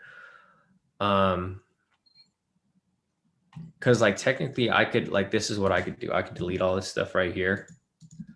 And then I could even delete this middle zone right here. And this would be full market structure, right? Because price broke into this area, closed below here, dropped below here, shot back above here, shot up to this point. And then, damn, this is tricky. So I'll leave it like this right here. Short scene, I'm just going to have this as the whole market structure, this whole area, because this is where it becomes tricky. As you can see right here, when price broke below the structure, it shot down to here, right? And then from this point, price broke above this structure right here and it shot up, but here's the problem. It didn't touch the zone yet. So it hasn't finished its move. So what I think is happening here is this was a small retracement, but as you can see, it has a nice little rejection right here. So what might happen is price might come up and finish the move, or it rejects off the structure, because when that happens, that's when the move's completed for this bullish move right here. And then price can either come back down or it can continue pushing up even higher. So two different scenarios that can play out from this point. I think it's going to push up. Me personally, I know we have a sell signal right there, but I think personally it's going to push up to retest its structure right here because it hasn't gotten to that point yet. Short scene. So scenario number one is that we have price push up and retest its structure right here before it decides to drop or continue pushing up. Scenario number two is price just continues dropping from this point and tests its structure right here. So one way that we can figure this out is we can pull up the indexes right here. I can pull up the, what's the index for ZXY, right? Or yeah, ZXY right there. So that's NZD. And then we have a JPY, GXY right here. So looking at this right here, I mean, they're both somewhat bullish. As you can see, bullish, I mean, overall for the most part. But the JXY is actually dropping, right? So this is actually pushing up higher. And then this is dropping. If that becomes the case, then my first scenario play out where I said this was going to push up into that structure right there. So that's probably going to be my bias short scene. I think it's going to push up, test that structure. And then once it reaches this area right here, it'll do one of two things. It'll either continue pushing up higher or it'll just drop from this point. But who knows? Yeah, we really don't know until it happens. So that's pretty much my analysis for NZD-JPY right now. All right, lastly, we have Steven said, does it seem that there will be no confirmed scalp entries? Yeah, no more entries for today, Steven. I'm done for my scalps because price is bouncing back and forth, right? There's no consistency. It's not really worth taking right now. And it is about to be 10. So it's just too risky for you to really hop into any trades. So Zolani, going back to NZD, or not NZD, yeah, NASDAQ 100, I already marked it up, so I'll just reiterate what I was talking about earlier. So going back on the 1 hour over here, sorry, not 1 minute, 1 hour. So looking at this right here, Zolani, basically what we're waiting for is for price to break and close past its structure, because price is currently at this area over here. Let me fix this real quick. Why is it loading?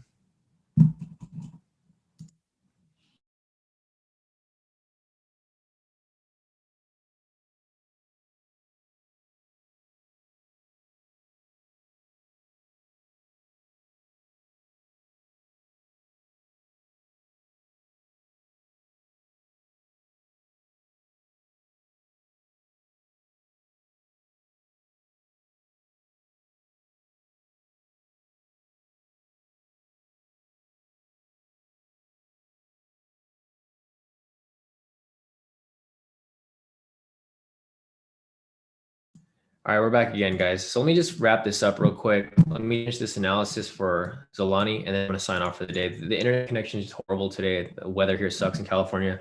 I mean, it doesn't suck like in comparison to anywhere else, but it's cold here. So it's messing with the internet connection. This is usually what happens because it was really hot the past couple of weeks, and then it just got really cold today. So that's why I think our internet connection is kind of not great in this area. So anyways, looking at US NASDAQ 100 here, Zolani, what we're waiting for right here is possibly for it to break and close above this structure so that you can take a buy from that point right there. But, you know, looking at this point here, that's scenario number one. Scenario number one is that price will break above it and close.